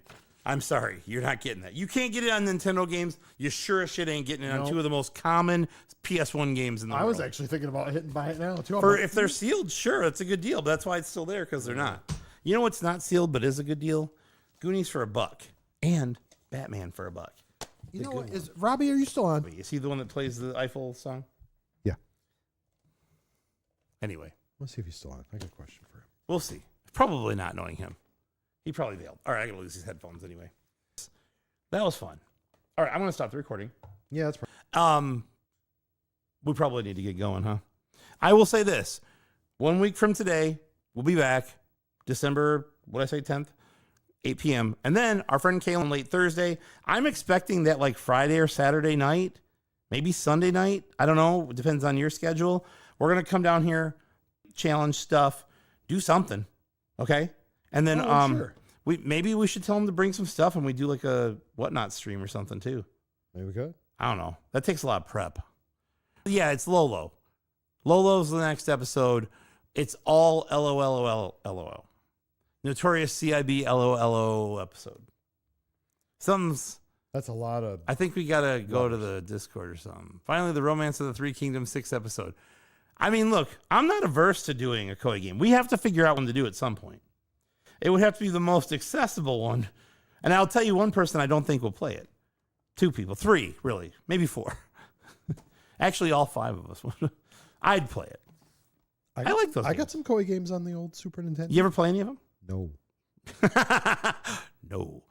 I have played them. I actually enjoy the turn-based games.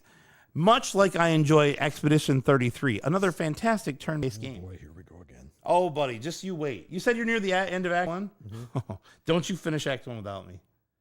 Don't you finish Act You let me know when you're playing it next. I'll be there. Okay. I don't care. I don't care. I don't give a fuck. I'll be there, man. I could be working. I'll bring my laptop over. I don't care. I got to be in on this. Dynasty Warriors 2. Okay, fair. Okay, yeah.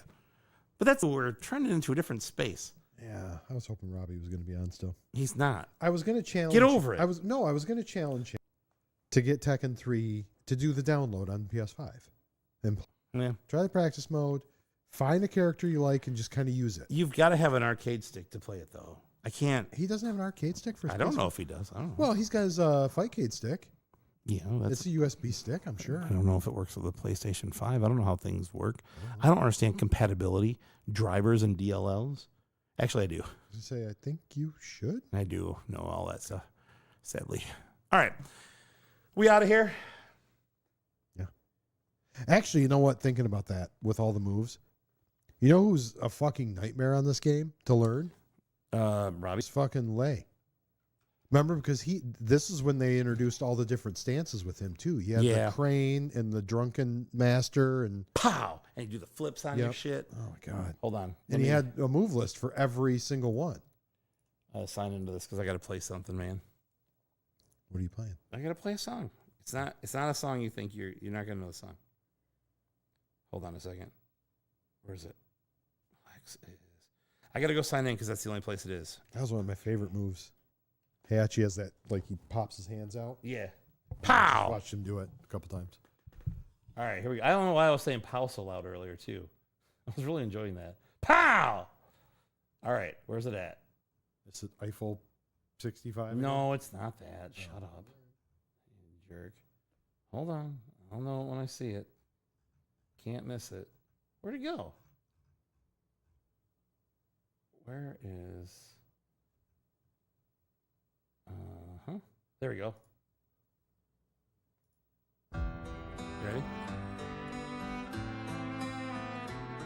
Jay, just you wait. Oh, man. Wait until you get to this. You ready? You're not ready for this. Oh, this is from...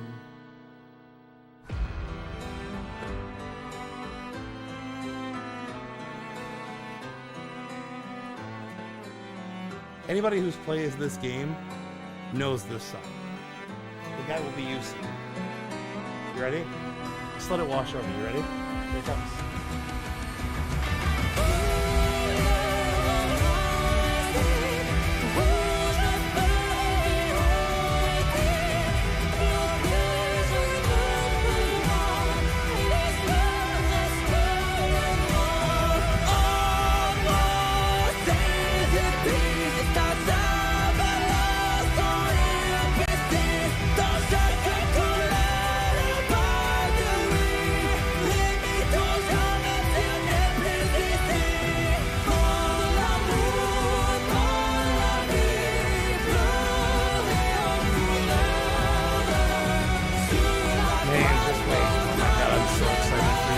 This is an adventure. Yes, it is. Oh, I'm so jealous.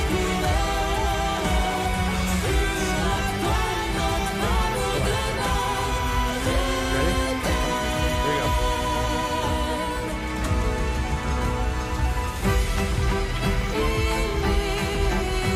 This is video game music.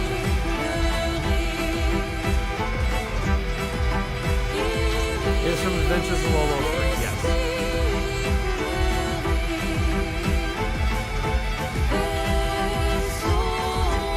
Kinda, Nico. Kinda.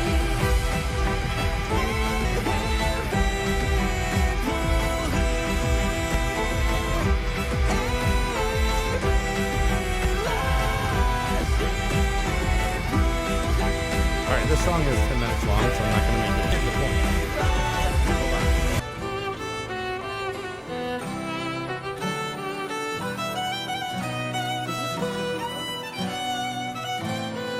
There's three people singing, but there's two people singing at the same time. One guy pretty much wrote all this, and you know where they found him? On Cloud. Yeah, they found him on SoundCloud. Like, hey, you want to do a soundtrack for this period piece, turn-based RPGs? Like, hell yeah, brother.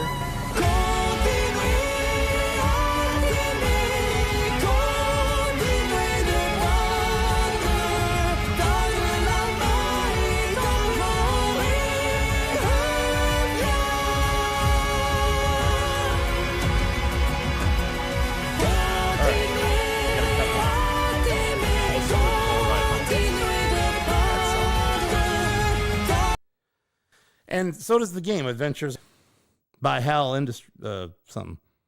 Hal did that game, right? Somebody correct me in the chat. Pretty sure it was Hal. No? No. This thing on? I think it was Hal Laboratories that did the Lolo games. I don't remember. Anybody? I guess everybody left. All right. Well, I guess we're gonna go all by ourselves now. Yeah. Oh, see, look, as soon as I threatened to leave and talk about it without them, you better be prepared to speedrun Adventures of Lolo 2 when you get here. I don't want any bullshit. I'm gonna go look at the speed little stomper thing people use and they clunk or whatever Argus says. We'll get a clunker. I'm gonna get a clunker. All right, we got to go. I'm going to go home and powerbomb the shit out of somebody on Tekken 3. I'm going to go home and listen to that song. Okay,